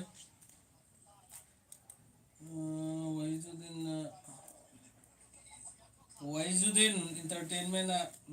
मोय अनि पुक्सा अनि सुरी हे हारी तोंबा पुसमना सानरबो नोयबो चारे पुसन सोनिया किचन इनाउ फुल सपोर्ट तमिनसी अखोय पुनमक अइगिसु सब्सक्राइब शेयर खरा तौरो याई सोनिया किशन से कइनोनी अखोय सिस्टर से मागे सिसु मयाम सपोर्ट तौबियो सोनिया किशन के मागे सिदासु वीडियो अदम थागतपने अखोयगी कइनो सिसु सब्सक्राइब तौए अदुगा फुल सपोर्ट सु तौए एनी वीडियो खुदिंग मता अखोयदा कमेंट पिबिराए अदुना लाइव असिदा संगुनी यंगबिरिबा सिलेनाउ सिंगना सोनिया किशन की चैनल असिबुसु सब्सक्राइब तौबिरमो नसद एम इदिन फुल सपोर्ट तौजरी थैंक यू मुसारा वीडियो चावा माइ पाक ओइबियु ब्रो माइ पाक सरगे सोनिया किचन आइगी कमेंट पाबिरो गनंगी कमेंट पाबत नतना निरन कुमना ब्रो वार ऑन ड्रग त यू यावदबगी मरमदा वीडियो नंबी दोइसी करी वखल दगिनो मरिक सुंबा पाकोम बीबी रखप यागद्रा वार ऑन ड्रग त यू यावदबसी हौजिक सरकार ना यू सी लीगलाइज तौनबा तौरी अदु तसेंगना मसी अखोय चावखलबा लेबाक सिंगददी यू से दम कइनो तौनै अदु आइगी मोतदी यू सी तसेंगना थिंगबसी मसी लेकाय लेकाय द लोइना यू सुंगनरी अदुना अखोयगी मोतदी मसी मियामना लौरकपा स्टेप तुमक अखोयसु अदुम याजरी अदु सरकार नासु हौजिक मफम खरादा लम खरा अखोय यू सुंगफम खरा अखोय अयाबा पीनबा ngasi पाव फंगजे अदु मसी मियामना लौखलक स्टेप तुदा अखोयसु सरग याजरी अतै कमेंट थोदोको पिनिंग दे अबास क्रिएशन ब्रो अना यावद्रो याउदे मपुगी थौजानदगी हौजिक फाउबती कायथोकपिरी अना सोनिया किचन ना याम थागसरी ना thank you welcome I am north east official आइगी चैनल बुसु हाइबियू I am north east official बुसु I am north east official हारिबा चैनल असिबुसु मयामना फुल सपोर्ट तौबियो लोइना सब्सक्राइब तौबियो माकिदसु वीडियो नुगाई नुगाइबा थागलिबो माले नते डायरेक्ट थागली याम कानरबा वीडियो गाक्तनी अमुक्तंग चंगगा खोय इनाउगी चैनल असिबुसु येंबियू मागी वीडियो सिंग असिगी महाउ लौबियो अदुगा नुगाई नुगाइते हाइबदु कमेंट मचा ममतंगा पिबियो अब्दुल अजीज ना हाय आइरे मखा ताबा कमेंट से लैत्रबनी ना खोय लाइव असि लोइसिनजबा यारबरा अदुना Lewis comment Mathang पिबिरो कइनो Istinuloy apa? लाइट्रा मासी यान बम तुत्रा इस्तिनु लाइरे दुकान दा पोट लैबा लाक्पा अंगांग अमा अदुननी अखोयगी लाइव से शेयर तौबियो लोइना अखोयगी एफबी पेज बुत खरा फजबा हारिबा चैनल असिबुसु फॉलो तौबिरमो अनो बुसंग पैसी लेनाउ सिंगना सब्सक्राइब तौजनबिरो इनाउगी चैनल से फुल सपोर्ट तौगे थैंक यू मयांगी कदर दो अमुक तौरी अखोय लाइव थारिङै मरक्सिदा पबजी साना लैरमे मसिदनेबा मयांगसे नमु मयांग न ꯁꯣꯝꯗꯁꯨ ꯑꯃ ꯀꯟꯅ Amara Anira. ꯃꯁꯤꯗꯅꯦꯕ ꯃꯌꯥꯡ ꯊꯝꯁꯤ ꯂꯤꯟꯗꯨ ꯍꯥꯟꯅ ꯍꯥꯠꯁꯦꯅ ꯍꯥꯏꯁꯦ ꯃꯌꯥꯡꯗꯨꯗꯤ ꯀꯣꯟꯅ ꯋꯥꯔꯤ ꯋꯥꯇꯥꯏ ꯁꯥꯟꯅꯔꯒ ꯑꯗꯣ ꯑꯩꯈꯣꯏ ꯀꯩꯅꯣ ꯄꯞꯖꯤ ꯂꯚꯔꯁꯤꯡꯒꯤ ꯚꯤꯗꯤꯑꯣ ꯑꯃꯁꯨ ꯑꯩꯈꯣꯏ ꯑꯊꯨꯕ ꯃꯇꯝꯗ ꯄꯨꯊꯣꯛꯑꯒꯅꯤ ꯄꯞꯖꯤ ꯂꯚꯔꯁꯤꯡꯒꯤ ꯍꯥꯏꯇꯥꯔꯦ ꯑꯗꯨ ꯃꯁꯤ ꯄꯨꯊꯣꯛꯄꯗ ꯆꯦꯅꯦꯜꯁꯤ ꯀꯩꯅꯣ ꯑꯟꯐꯣꯂꯣ ꯇꯧꯈꯤꯕ꯭ꯔꯥꯁꯨ ꯈꯪꯕ ꯅꯠꯇꯦ ꯑꯗꯨꯕꯨ ꯃꯤꯌꯥꯝꯗ ꯀꯥꯟꯅꯕ ꯌꯥꯕ ꯃꯦꯁꯦꯖꯇꯨꯗꯤ ꯄꯤꯅꯅꯕ ꯍꯣꯠꯅꯖꯒꯦ ꯑꯩꯅ ꯍꯧꯖꯤꯛ ꯍꯥꯏꯈꯤꯕ ꯃꯌꯥꯡ ꯁꯥꯏꯠꯇ ꯊꯝꯁꯤ ꯂꯤꯟꯗꯨ ꯍꯥꯟꯅ ꯍꯥꯠꯁꯦ ꯍꯥꯏꯁꯦ ꯌꯥꯝ ꯅꯨꯡꯉꯥꯏꯅ ꯂꯤꯟꯗꯨꯗꯤ ꯃꯔꯣꯟ ꯊꯣꯛꯇꯕꯅꯤꯅ ꯋꯥ ꯉꯥꯡꯅꯕ ꯌꯥꯗꯦ ꯑꯗꯨ ꯂꯤꯟꯗꯨꯗꯣ ꯍꯥꯟꯅ ꯍꯥꯠꯇꯣꯛꯑꯒ ꯃꯌꯥꯡꯗꯨꯗꯤ ꯀꯣꯟꯅ ꯋꯥꯔꯤ ꯋꯥꯇꯥꯏ ꯁꯥꯔꯒ ꯒ꯭ꯌꯥꯟ ꯇꯥꯃꯤꯟꯅꯕ ꯌꯥꯏꯗꯅ ꯁꯣꯅꯤꯌꯥ ꯀꯤꯆꯟ ꯏꯅꯥꯎꯒꯤ ꯆꯦꯅꯦꯜꯁꯤ ꯐꯨꯜ ꯁꯄꯣꯔꯠ ꯇꯧꯖꯔꯤ ꯅꯈꯣꯏ ꯄꯨꯝꯅꯃꯛ ꯌꯥꯝ ꯅꯨꯡꯁꯤ ꯏꯅꯥꯎ ꯊꯦꯡꯛ ꯌꯨ ꯅꯤꯔꯟ ꯈꯨꯃꯟꯅ ꯂꯥꯏꯚ ꯂꯣꯏꯁꯤꯟ ꯌꯥꯈꯤꯔꯣꯏ ꯕ꯭ꯔꯣ ꯌꯥꯝ ꯅꯨꯡꯉꯥꯏ Sonia kitchen life time Jahir creation ꯃꯌꯥꯡꯒꯤ ꯑꯦꯛꯇꯤꯡ ꯑꯃꯠꯇ ꯇꯧꯕꯤꯔꯛꯑꯣ ꯍꯥꯏꯔꯤ अरे भैया सब्सक्राइब तो करो भैया ꯃꯌꯥꯡꯒꯤ ꯑꯦꯛꯇꯤꯡꯁꯤ ꯍꯧꯖꯤꯛ ꯑꯩꯈꯣꯏꯅ ꯅꯝꯒꯗꯧꯔꯤꯕ ꯚꯤꯗꯤꯑꯣꯁꯦ ꯃꯥ ꯃꯁꯥꯁꯤ ꯀꯔꯤꯅꯣ ꯑꯥꯏꯗꯤꯌꯥ ꯈꯪꯗꯦꯕ ꯑꯩꯅ ꯍꯥꯏꯗꯣꯏꯅꯤ ꯈꯨꯗꯛꯇꯨꯗ ꯃꯥꯁꯤ ꯗꯥꯏꯔꯦꯛꯇꯔ ꯑꯐꯥꯎꯕ ꯑꯃ ꯁꯥꯗꯣꯏꯅꯦꯕ ꯀꯗꯔ ꯇꯧꯕ ꯑꯩꯉꯣꯟꯗꯒꯤ ꯄꯩꯁꯥ ꯃꯨꯜꯂꯒ ꯃꯥꯁꯤ ꯃꯥꯡꯈꯤꯗꯣꯏꯅꯦ ꯃꯈꯣꯏ ꯑꯅꯤ ꯃꯥꯟꯅꯔꯒ ꯇꯨꯡꯗ ꯐꯝꯃꯤꯕ ꯑꯣꯖꯥ ꯂꯨꯡꯄꯥꯎ ꯈꯥꯟꯒ ꯑꯗꯨꯗ ꯑꯩꯁꯦ ꯄꯨꯔꯥ ꯍꯦꯛꯇ ꯍꯤꯗꯥꯛ ꯂꯥꯡꯊꯛ ꯊꯛꯑꯒ ꯊꯥꯏꯅꯗꯗꯤ ꯀꯩꯅꯣ ꯍꯦꯔꯣꯒ ꯀꯨꯝꯖꯒꯦꯅ ꯍꯥꯏꯁꯤ ꯑꯩꯈꯣꯏ ꯂꯧꯒ ꯌꯣꯟꯊꯣꯛꯑꯒ ꯄꯩꯁꯥꯒ ꯄꯤꯅꯕꯒꯤ ꯑꯗꯨꯒꯨꯝꯕ ꯋꯥꯔꯤ ꯋꯥꯇꯥꯏ ꯌꯥꯝ ꯇꯥꯟꯅꯩꯗꯅ ꯃꯗꯨ ꯍꯧꯖꯤꯛꯇꯤ ꯃꯗꯨꯒꯤ ꯀꯩꯅꯣ ꯃꯇꯝ ꯂꯣꯏꯈ꯭ꯔꯦ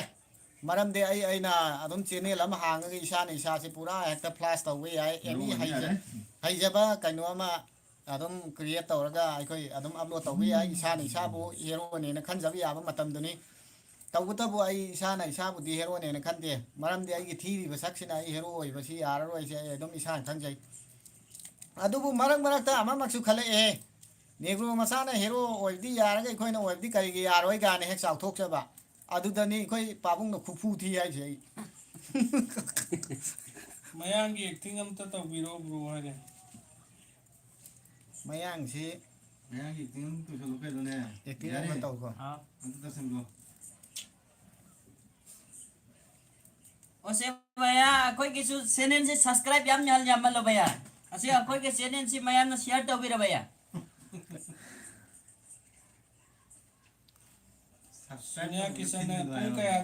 ꯄꯨꯡ ꯀꯌꯥꯗ ꯅꯨꯡꯇꯤꯒꯤ ꯂꯥꯏꯚ ꯇꯧꯒꯦ ꯅꯨꯡꯇꯤꯒꯤ ꯇꯧꯗꯦ ꯁꯤꯁꯇꯔ ꯑꯩꯈꯣꯏꯁꯦ ꯉꯁꯤ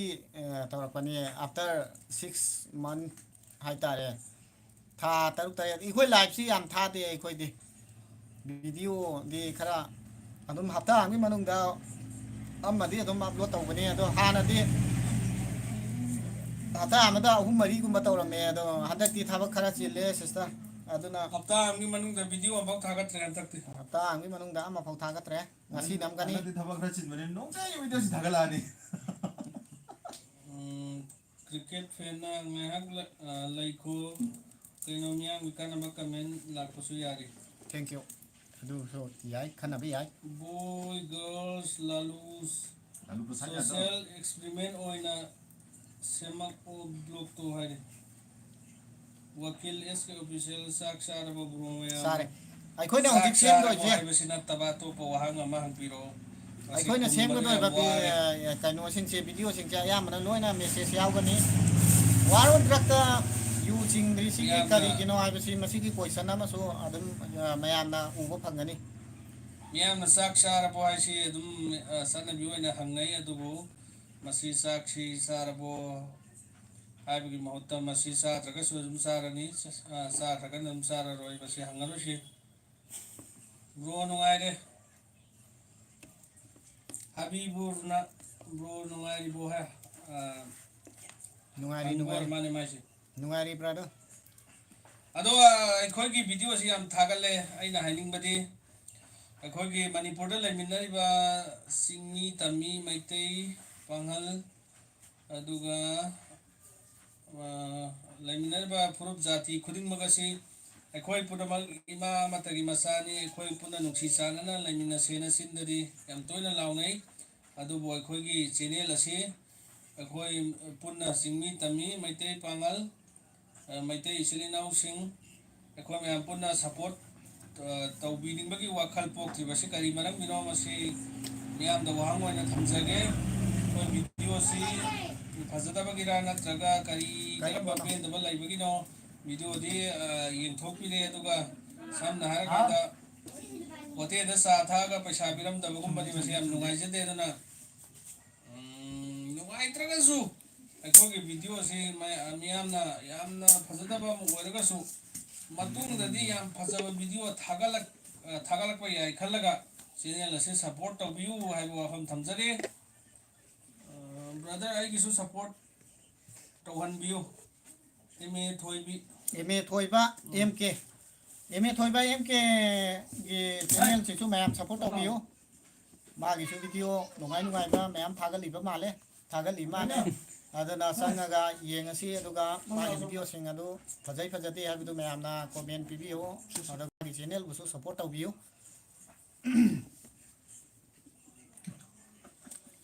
ꯑꯗꯒꯤ ꯀꯩꯅꯣ ꯑꯇꯩꯅ ꯍꯥꯏꯔꯤꯁꯤꯅ ꯋꯥꯀꯤꯂꯥ ꯑꯦꯁ ꯀꯦ ꯑꯣꯐꯤꯁꯤꯌꯦꯜꯅ ꯀꯣꯛꯇꯥ ꯅꯪꯗꯨ ꯀꯌꯥ ꯄꯤꯔꯒꯦ ꯕ꯭ꯔꯣ ꯀꯧꯇꯥ ꯉꯥꯗꯨ ꯀꯌా ꯄꯤꯔꯒꯦ ꯕ꯭ꯔꯣ ꯀꯧꯇꯥ ꯉꯥꯁꯤ 30 ꯄꯤꯕ ꯑꯃ ꯌꯥꯎꯔꯦ ꯑꯗꯒꯤ ꯍꯥꯟꯅ 15ꯒ ꯄꯤꯔꯝꯕ 12 ꯃꯈꯥꯏ ꯄꯤꯔꯝꯕ ꯍꯧꯖꯤꯛ ꯑꯗꯨꯝ ꯃꯃꯟ ꯑꯗꯨꯝ GST ꯀꯩ ꯄꯥꯖꯜꯂꯒ ꯑꯗꯨꯝ ꯄꯪꯌꯥꯝ ꯌꯥꯝ ꯄꯤꯗꯕꯅꯤ ꯂꯨꯄꯥ 100 ꯃꯨꯛꯇꯅꯤ ꯀꯧꯇꯥ ꯉꯥꯁꯤꯕꯨꯗꯤ ꯂꯨꯄꯥ ꯀꯩꯅꯣ 13 ꯈꯛꯇꯅꯦ ꯑꯗꯨ GST ꯄꯥꯔꯒ ꯂꯨꯄꯥ 9 ꯌꯣꯜꯂꯦ ꯏꯝꯇꯤꯌꯥꯖ ꯈꯥꯟꯅ ꯕꯣꯁ ꯒꯥꯔꯤ ꯂꯥꯏꯚꯇꯨ ꯄꯨꯔꯛꯑꯣ ꯁꯣꯝꯗ ꯃꯣꯏ ꯑꯅꯤꯒꯤ ꯊꯕꯛ ꯆꯤꯟꯕꯁꯦ ꯑꯝꯇ ꯅꯪ ꯑꯥꯗ ꯚꯤꯗꯤꯑꯣꯗ ꯄꯨꯔꯛꯑꯣ ꯅꯝꯁꯛ ꯊꯕꯛ ꯆꯤꯟꯕꯗꯣ ꯃꯈꯣꯏ ꯑꯅꯤꯒꯤ ꯊꯕꯛ ꯆꯤꯟꯕꯗꯣ ꯑꯗꯣ ꯍꯥꯏꯐꯦꯠ ꯎꯠꯂꯛꯀꯦ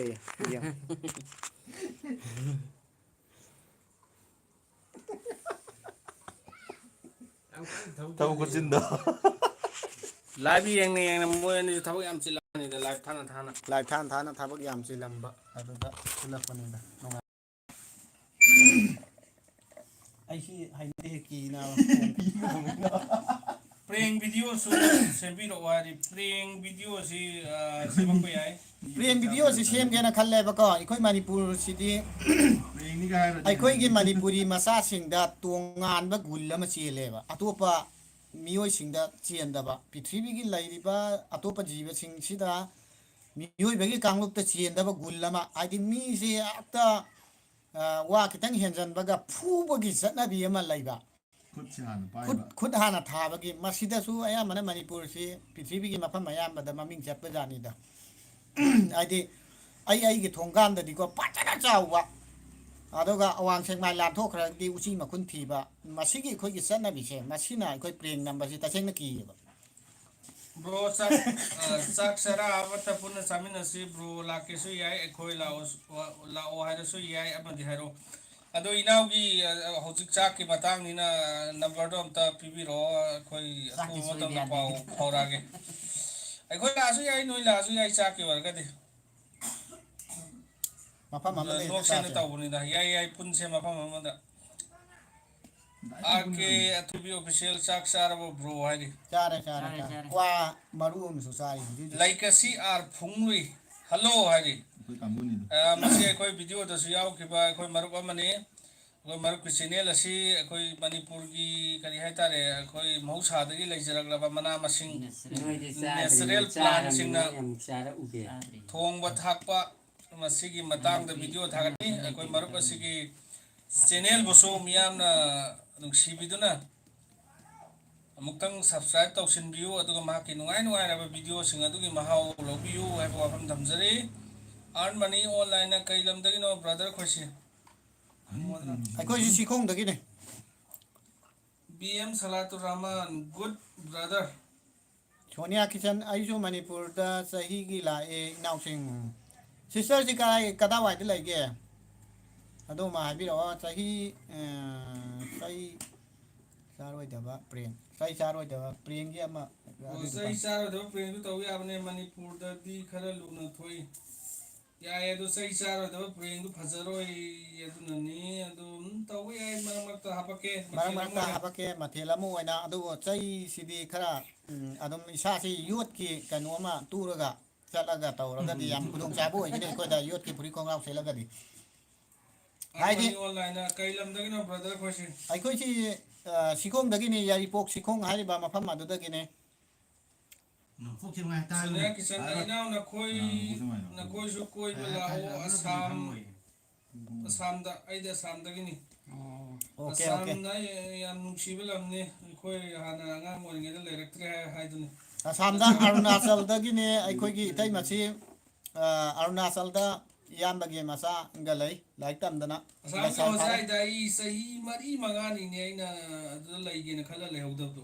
ꯅꯠꯇ꯭ꯔꯥ ꯃꯥꯅꯤ ꯎꯄꯥꯏ ꯂꯩꯈꯤꯗꯕ ꯃꯅꯤ ꯑꯣꯟꯂꯥꯏꯟꯗ ꯀꯔꯤ ꯍꯣꯠꯅꯔꯤꯒꯦ ꯕ꯭ꯔꯗꯔ ꯑꯩꯈꯣꯏꯁꯦ ꯍꯧꯖꯤꯛ ꯀꯔꯤꯝ ꯍꯣꯠꯅꯗꯦ ꯑꯩꯈꯣꯏ ꯂꯥꯏꯚ ꯊꯥꯔꯤ ꯃꯤꯌꯥꯝꯅ ꯂꯥꯏꯚ ꯌꯦꯡꯉꯤ ꯀꯃꯦꯟ ꯄꯤꯔꯤ ꯋꯥꯀꯤꯜ ꯑꯦꯁ ꯑꯣꯐꯤꯁꯔꯅ ꯕ꯭ꯔꯣ ꯑꯩꯈꯣꯏꯒꯤ ꯚꯤꯗꯤꯑꯣꯁꯤꯡꯁꯦ ꯄꯥꯎꯇꯥꯛ ꯂꯣꯏꯅ ꯄꯤꯌꯦ ꯑꯗꯨꯅ ꯑꯃꯦꯔꯤꯀꯥꯟ ꯃꯆꯥꯅꯨꯄꯤ ꯑꯩꯒꯤ always full support ꯀꯩꯅꯣꯅꯤ ꯑꯁꯥꯝ ꯃꯆꯥ ꯑꯁꯥꯝꯒꯤꯗꯣ ꯑꯩꯈꯣꯏ ꯄꯨꯜꯂꯤꯁꯤꯡꯁꯤꯗ ꯊꯕꯛ ꯇꯧꯗ꯭ꯔꯤꯁꯦ ꯑꯩ ꯈꯛꯇꯅꯤ ꯁꯦꯡꯅ ꯍꯥꯏꯔꯒꯗꯤ ꯑꯇꯩꯁꯤꯗꯤ ꯁꯔꯀꯥꯔꯒꯤ ꯊꯕꯛ ꯂꯣꯏꯅ ꯇꯧꯕ ꯉꯥꯛꯇꯅꯤ ꯁꯤ ꯃꯌꯥꯡ ꯃꯆꯥ ꯍꯧꯗꯣꯡ ꯂꯝꯕꯣꯏꯕ ꯃꯥꯟꯕꯒꯁꯦ ꯁꯤ ꯊꯕꯛ ꯇꯧꯋꯦ ꯁꯔꯀꯥꯔꯒꯤ ꯑꯗꯣ ꯃꯣꯏ ꯁꯤꯟꯐꯝꯁꯤꯡꯗꯨꯗꯤ ꯍꯥꯏꯔꯔꯣꯏꯒꯦ ꯍꯥꯏꯗꯤ ꯑꯩꯅ ꯑꯗꯨꯝ ꯈꯨꯡꯒꯪꯗ ꯂꯩꯕ ꯂꯥꯏꯔꯕ ꯑꯃꯒꯤ ꯁꯛꯇꯝ ꯂꯧꯔꯒ ꯑꯗꯨꯝ ꯀꯩꯅꯣ ꯄꯨꯈ꯭ꯔꯤ ꯃꯆꯥ ꯑꯃ ꯇꯧꯔꯒ ꯉꯥꯁꯨ ꯍꯦꯛ ꯈꯔ ꯊꯥꯗ ꯑꯗꯩ ꯐꯧ ꯈꯔ ꯂꯤꯡ ꯇꯧꯔꯒ ꯑꯗꯨꯝ ꯄꯥꯡ ꯁꯥꯟꯅꯕ ꯑꯗꯨꯝ ꯑꯩ ꯈꯛꯇꯅꯤ ꯍꯤꯡꯖꯜꯂꯤꯁꯦ ꯑꯇꯩꯁꯦ ꯃꯣꯏꯁꯤꯗꯤ ꯄꯨꯔꯥ ꯏꯁꯇꯦꯟꯗꯔꯠ ꯃꯑꯣꯡ ꯑꯃꯅꯤ ꯋꯥꯀꯤꯜ ꯑꯦꯁ ꯀꯦꯅ ꯕ꯭ꯔꯣ ꯑꯩꯈꯣꯏꯒꯤ ꯚꯤꯗꯤꯑꯣꯁꯤꯡꯁꯦ ꯄꯥꯎꯇꯥꯛ ꯂꯣꯏꯅ ꯄꯤꯌꯦ ꯑꯗꯨꯅ always full support thank you boy girlsꯅ thank you bro ꯍꯥꯏꯔꯤ ꯂꯩꯀꯁꯤ ꯑꯥꯔ ꯐꯨꯡꯅ ꯌꯥꯝꯅ ꯅꯨꯡꯉꯥꯏꯔꯦ ꯌꯣꯠꯁꯕꯤ ꯑꯍꯨꯝꯒꯤ ꯂꯥꯁ ꯏꯄꯤꯁꯣꯠ ꯅꯝꯅꯕ ꯇꯧꯔꯁꯦ ꯍꯥꯏꯔꯤ ꯌꯥꯏ ꯂꯥꯁ ꯌꯥꯏ ꯁꯤꯁꯇꯔ ꯏꯄꯤꯁꯣꯠꯁꯤ ꯅꯝꯕꯁꯤ ꯍꯌꯦꯡꯁꯤ ꯁꯪꯒꯗ꯭ꯔꯥ ꯍꯌꯦꯡ ꯍꯦꯛꯇ ꯂꯥꯛꯑꯒ ꯅꯝꯕ ꯍꯧꯔꯁꯦ ꯑꯩꯈꯣꯏꯒꯤ ꯂꯥꯁ ꯏꯄꯤꯁꯣꯠꯇꯣ ꯕ꯭ꯔꯣ ꯑꯩꯈꯣꯏ ꯑꯗꯣ ꯀꯃꯦꯟꯇ ꯊꯝꯕꯤꯔꯛꯑꯣ ꯑꯩꯈꯣꯏ ꯃꯔꯨꯞꯅ ꯑꯥꯔ ꯀꯦ ꯑꯊꯣꯏꯕꯤ ꯑꯣꯐꯤꯁꯤꯌꯦꯜꯅ ꯕ꯭ꯔꯣꯒ ꯚꯤꯗꯤꯑꯣ ꯑꯃꯇ ꯅꯝꯃꯤꯟꯅꯁꯤ ꯍꯥꯏꯔꯣ ꯑꯗꯨꯅ ꯀꯅꯥꯅꯣ ꯑꯥꯔ ꯀꯦ ꯑꯊꯣꯏꯕ ꯍꯥꯏꯌꯨ ꯑꯥꯔ ꯀꯦ ꯑꯊꯣꯏꯕ ꯌꯥꯏ ꯀꯩꯅꯣ ꯚꯤꯗꯤꯑꯣ ꯅꯝꯕꯕꯨ ꯑꯦꯅꯤ ꯇꯥꯏꯝꯗ ꯍꯦꯛꯇ ꯂꯥꯛꯄꯤꯌꯨ ꯑꯗꯨꯝ ꯌꯥꯅꯤ ꯅꯝꯁꯦ ꯑꯩꯒꯤ ꯀ꯭ꯔꯤꯀꯦꯠ ꯐꯦꯟꯅ ꯀꯩ ꯍꯥꯏꯁꯤ ꯕ꯭ꯔꯣ ꯀꯩꯅꯣ ꯀꯟꯇꯦꯛ ꯅꯝꯕꯔ ꯏꯈ꯭ꯔꯕꯅꯤ ꯌꯥꯏ ꯑꯗꯨꯝ ꯀꯟꯇꯦꯛ ꯅꯝꯕꯔ ꯑꯩꯈꯣꯏꯁꯨ ꯏꯔꯛꯀꯦ ꯑꯗꯨꯝ ꯌꯥꯏ ꯃꯇꯥꯡ ꯆꯥꯕꯗ ꯄꯨꯟꯁꯤ ꯄꯨꯟꯁꯤꯗ ꯌꯥꯗꯦ ꯃꯤꯌꯥꯝꯒꯤ ꯄꯣꯊꯥꯐꯝ ꯏꯟꯇꯔꯇꯦꯟꯅ very nice thank you Sonia Kishan ꯑꯩꯁꯨ ꯑꯁꯥꯝ ꯍꯣꯖꯥꯏꯒꯤꯅꯤ ꯏꯁ ꯑꯗꯨꯗꯤ ꯑꯩ ꯈꯪꯉꯝꯕ ꯌꯥꯏꯗ ꯑꯩ ꯑꯁꯥꯝ ꯍꯣꯖꯥꯏꯗ ꯆꯍꯤ 5 ꯑꯩꯅ ꯂꯩꯔꯝꯗꯕꯗꯣ ꯐꯥꯒꯤ ꯇꯧꯕꯅꯤꯗ ꯑꯩꯈꯣꯏ ꯀꯔꯤ ꯏꯆꯟ ꯍꯥꯏꯒꯗ꯭ꯔꯥ ꯃꯔꯨꯞ ꯍꯥꯏꯒꯗ꯭ꯔꯥ ꯃꯅꯤ ꯑꯣꯟꯂꯥꯏꯟꯅ ꯀꯔꯤ ꯍꯥꯏꯅꯣ ꯀ꯭ꯋꯥ ꯎꯝꯃꯒ ꯋꯥ ꯂꯣꯜꯂꯛꯀꯅꯨ ꯀ꯭ꯋꯥ ꯆꯥꯕ ꯀꯅꯥ ꯌꯥꯎꯕ꯭ꯔꯥ ꯀ꯭ꯋꯥ ꯆꯥꯕ ꯌꯥꯎꯈ꯭ꯔꯦ ꯀ꯭ꯋꯥ ꯆꯥꯗꯦ ꯑꯩꯗꯤ ꯀ꯭ꯋꯥ ꯃꯔꯨ ꯑꯃꯗꯤ ꯆꯥꯏꯀꯣ ꯁꯦꯡꯅ ꯆꯤꯟ ꯊꯤꯕꯗꯤ ꯑꯩꯗꯤ ꯉꯥꯡꯗꯦ ꯆꯤꯟ ꯊꯤꯕ ꯌꯥꯗꯦ ꯀ꯭ꯋꯥ ꯃꯔꯨ ꯕ꯭ꯔꯣ ꯑꯃꯗꯤ ꯆꯥꯏ ꯑꯩꯈꯣꯏꯒ ꯕ꯭ꯔꯣ ꯁꯕꯤꯔꯒ ꯚꯤꯗꯤꯑꯣ ꯁꯦꯝꯕꯗꯣ ꯌꯦꯡꯕ ꯄꯥꯝꯃꯤ ꯁꯦꯝꯕꯤꯔꯛꯎ ꯑꯩꯈꯣꯏ ꯀꯅꯥꯒꯨꯝꯕ ꯑꯃꯠꯇꯒ ꯄꯨꯟꯗ꯭ꯔꯦ ꯑꯩꯈꯣꯏꯁꯤ ꯄꯨꯟꯁꯦꯅ ꯍꯥꯏꯕꯗ ꯑꯩꯈꯣꯏ ꯌꯨꯇꯨꯕꯔ ꯈꯔ ꯑꯩꯈꯣꯏ 1 ꯂꯥꯈꯀꯨꯝꯕ 70-80ꯒ ꯌꯧꯁꯤ ꯃꯁꯥꯅ ꯃꯁꯥꯁꯤ ꯑꯩꯈꯣꯏꯒꯤ ꯁꯨꯄꯔ ꯁ꯭ꯇꯥꯔꯅꯦꯅ ꯈꯟꯖꯕ ꯀꯥꯡꯕꯨ ꯈꯔ ꯂꯩꯌꯦꯕ ꯃꯁꯤ ꯇꯁꯦꯡꯅ ꯍꯥꯏꯔꯒꯗꯤ ꯃꯁꯤ ꯑꯩꯈꯣꯏꯅ ꯚꯤꯗꯤꯑꯣ ꯅꯝꯁꯦꯅ ꯍꯥꯏꯕ ꯃꯇꯝꯗ ꯃꯈꯣꯏꯅ ꯑꯩꯈꯣꯏꯒ ꯄꯨꯅꯤꯡꯗꯦꯕ ꯄꯨꯅꯤꯡꯗ꯭ꯔꯒꯗꯤ ꯑꯩꯈꯣꯏꯁꯨ ꯄꯨꯟꯕꯤꯔꯣꯏ ꯑꯗꯨꯝ ꯃꯌꯥꯝꯅ ꯁꯞꯄꯣꯔꯠ ꯇꯧꯖꯔꯛꯀꯅꯤꯅ ꯑꯩꯈꯣꯏ ꯔꯤꯀ꯭ꯋꯦꯁ ꯐꯅꯌꯥꯝꯅ ꯇꯧꯋꯦ ꯀꯅꯥꯒꯨꯝꯕ XYZ ꯃꯃꯤꯡꯗꯤ ꯄꯜꯂꯔꯣꯏꯒꯦ ꯚꯤꯗꯤꯑꯣ ꯅꯝꯁꯤ ꯈꯣꯠꯁꯤ ꯒꯥꯏꯅ ꯍꯥꯏꯕꯗ ꯑꯩꯈꯣꯏꯒꯤ ꯁꯨꯄꯔꯁ꯭ꯇꯥꯔ ꯑꯃꯤꯇꯥꯕ ꯕꯆꯟ ꯁꯔꯨꯛ ꯈꯥꯟ ꯁꯜꯃꯥꯟ ꯈꯥꯟ ꯑꯃꯤꯔ ꯈꯥꯟ ꯈꯣꯏꯒꯤ ꯁ꯭ꯇꯥꯏꯜꯗꯀꯣ ꯌꯥꯝꯅ ꯑꯩꯈꯣꯏꯒꯤ ꯐꯥꯎꯔꯕ ꯃꯤꯒꯤ ꯃꯑꯣꯡꯗꯒ ꯇꯧꯕ ꯍꯥꯏꯇꯥꯔꯦꯅꯦ ꯃꯤꯒꯤ ꯃꯤꯗꯤ ꯆꯞ ꯃꯥꯟꯅꯩ ꯑꯩꯒꯤ ꯚꯤꯗꯤꯑꯣꯁꯤꯗ ꯀꯅꯥꯒꯨꯝꯕ XYZ ꯌꯥꯎꯅꯤꯡꯕ ꯑꯩꯈꯣꯏ ꯄꯥꯔꯇꯤꯗꯤ ꯌꯥꯎꯅꯤꯡꯕ ꯂꯩꯔꯒꯗꯤ ꯏꯟꯚꯣꯜቭ ꯇꯧꯕ ꯌꯥꯒꯅꯤ ꯚꯤꯗꯤꯑꯣ ꯅꯝꯁꯦ ꯍꯥꯏꯕꯗ ꯑꯦꯅꯤ ꯇꯥꯏꯝꯗ ꯂꯥꯛꯄꯤꯌꯨ ꯑꯗꯨꯝ ꯅꯈꯣꯏꯒꯤ ꯁꯣꯔꯠ ꯑꯗꯨꯝ ꯅꯝꯒꯅꯤ ꯑꯗꯨꯒ ꯀꯟꯇꯤꯅ꯭ꯌꯨ ꯑꯩꯈꯣꯏ ꯌꯥꯎꯒꯗꯕꯁꯤꯡꯗꯨꯅ ꯑꯩꯈꯣꯏꯅ ꯇꯣꯉꯥꯟꯅ ꯅꯝꯃꯒ ꯑꯗꯨꯝ ꯚꯤꯗꯤꯑꯣꯗꯨꯗ ꯋꯥꯔꯤ ꯄꯔꯤꯡ ꯑꯃ ꯁꯦꯝꯃꯒ ꯑꯗꯨꯝ ꯅꯈꯣꯏꯒꯤ ꯂꯧꯕ ꯌꯥꯅꯤ ꯑꯗꯣ ꯑꯇꯩ ꯌꯨꯇꯨꯕꯔꯁꯤꯡꯒ ꯑꯩꯈꯣꯏꯒ ꯄꯨꯟꯗ꯭ꯔꯤꯁꯤꯒꯤ ꯃꯔꯝ ꯑꯇꯩ ꯀꯩꯁꯨ ꯅꯠꯇꯦ ꯑꯩꯈꯣꯏꯒ ꯚꯤꯗꯤꯑꯣ ꯅꯝꯁꯦꯅ ꯍꯥꯏꯕꯗ ꯇꯁꯦꯡꯅ ꯃꯈꯣꯏ ꯌꯥꯔꯛꯇꯦ ꯑꯩꯈꯣꯏꯅ ꯔꯤꯀ꯭ꯋꯦꯁ ꯍꯟꯅ ꯇꯧꯕꯗ ꯑꯗꯨꯗꯒꯤ ꯑꯩꯈꯣꯏ ꯃꯈꯣꯏꯒ ꯄꯨꯟꯗꯕꯅꯤ ꯌꯥꯝ ꯁꯦꯡꯅ ꯍꯥꯏꯔꯀꯥꯟꯗ ꯑꯩꯈꯣꯏꯅ ꯄꯨꯅꯤꯡꯗꯕ ꯅꯠꯇꯦ ꯃꯣꯏꯅ ꯑꯩꯈꯣꯏ ꯄꯨꯅꯤꯡꯗꯕꯅꯤ ꯁꯤꯗ ꯍꯩꯅ ꯇꯧ ꯑꯥ, ꯑꯗꯨ ꯅꯨꯡꯉꯥꯏꯇꯦ ꯌꯦꯡꯕ ꯀꯩꯅꯣ ꯑꯩꯈꯣꯏ ꯑꯩ ꯍꯛꯆꯥꯡ ꯈꯔ ꯅꯣꯏꯗ꯭ꯔꯤ ꯍꯥꯏꯔꯤ ꯃꯥ ꯃꯁꯥ ꯈꯤꯇꯪ ꯅꯨꯡꯉꯥꯏꯇ꯭ꯔꯤ ꯑꯗꯨꯕꯨ ꯅꯥꯕ ꯐꯔꯀꯥꯟꯗ ꯅꯝꯁꯦ ꯍꯥꯏꯕꯅꯤ ꯃꯥꯏꯁꯤ ꯑꯊꯣꯏꯕꯤ ꯑꯣꯐꯤꯁꯤꯌꯦꯜꯅ ꯕ꯭ꯔꯣꯒꯤ ꯅꯝꯕꯔꯗꯣ ꯑꯩꯅ ꯇꯦꯛꯁ ꯀꯔꯤꯅꯣ ꯑꯣ ꯊꯥꯔꯀꯥꯟꯗ ꯍꯜꯂꯛꯇ꯭ꯔꯤꯗꯤ ꯀꯩꯒꯤꯅꯣ ꯍꯥꯏꯔꯤ ꯃꯊꯪꯗ ꯍꯟꯖꯔꯛꯑꯅꯤ ꯑꯥꯔ ꯐꯨꯡꯂꯣꯏꯅ ꯔꯥꯏꯠ ꯗꯥꯏꯔꯦꯛꯇꯔꯅ ꯍꯥꯏꯕꯁꯦ ꯌꯥꯝ ꯆꯨꯝꯃꯤ ꯅꯣꯡꯃꯩꯅꯁꯤ ꯑꯣꯟꯂꯥꯏꯟ ꯃꯅꯤꯄꯨꯔ ꯌꯥꯝ ꯆꯨꯝꯃꯤ ꯕ꯭ꯔꯣ 1.6 ꯂꯥꯛ ꯁꯕꯁꯀ꯭ꯔꯥꯏꯕꯔ ꯌꯧꯔꯒ ꯁꯛ ꯌꯥꯝ ꯍꯥꯎꯇꯕ ꯀꯦꯡꯕ ꯑꯩꯅ ꯁꯛꯀꯦꯡꯗꯣꯏꯁꯤꯒꯤ ꯁꯛ ꯃꯔꯝ ꯌꯥꯝ ꯇꯥꯈꯠꯂꯤ ꯕ꯭ꯔꯣ ꯍꯥꯏ ꯃꯔꯝ ꯑꯩꯈꯣꯏꯅ ꯁꯛ ꯇꯥꯈꯠꯀꯗꯣꯏꯁꯤꯒꯤ ꯃꯔꯝ ꯀꯔꯤꯒꯤꯅꯣ ꯍꯥꯏꯕ ꯃꯌꯥꯝꯅ ꯐꯨꯜ ꯁꯞꯄꯣꯔꯠ ꯇꯧꯕꯤꯔꯒ ꯃꯌꯥꯝꯅ ꯁꯞꯄꯣꯔꯠ ꯇꯧꯕꯤꯔꯒ ꯑꯩꯁꯤ ꯃꯤꯌꯥꯝ ꯃꯃꯥꯡꯗ ꯊꯣꯛꯏꯅꯤ ꯑꯩꯁꯤ ꯃꯤꯌꯥꯝꯅ ꯃꯁꯛ ꯈꯪꯉꯤꯅꯦꯕ ꯑꯩꯈꯣꯏ ꯂꯩꯔꯤꯕ ꯇꯤꯝꯁꯤꯡ ꯑꯦꯅꯤ ꯌꯨꯇꯨꯕꯔ ꯑꯣꯏꯒꯦꯔꯥ ꯑꯃ ꯑꯣꯏꯒꯦꯔꯥ ꯑꯗꯨꯒ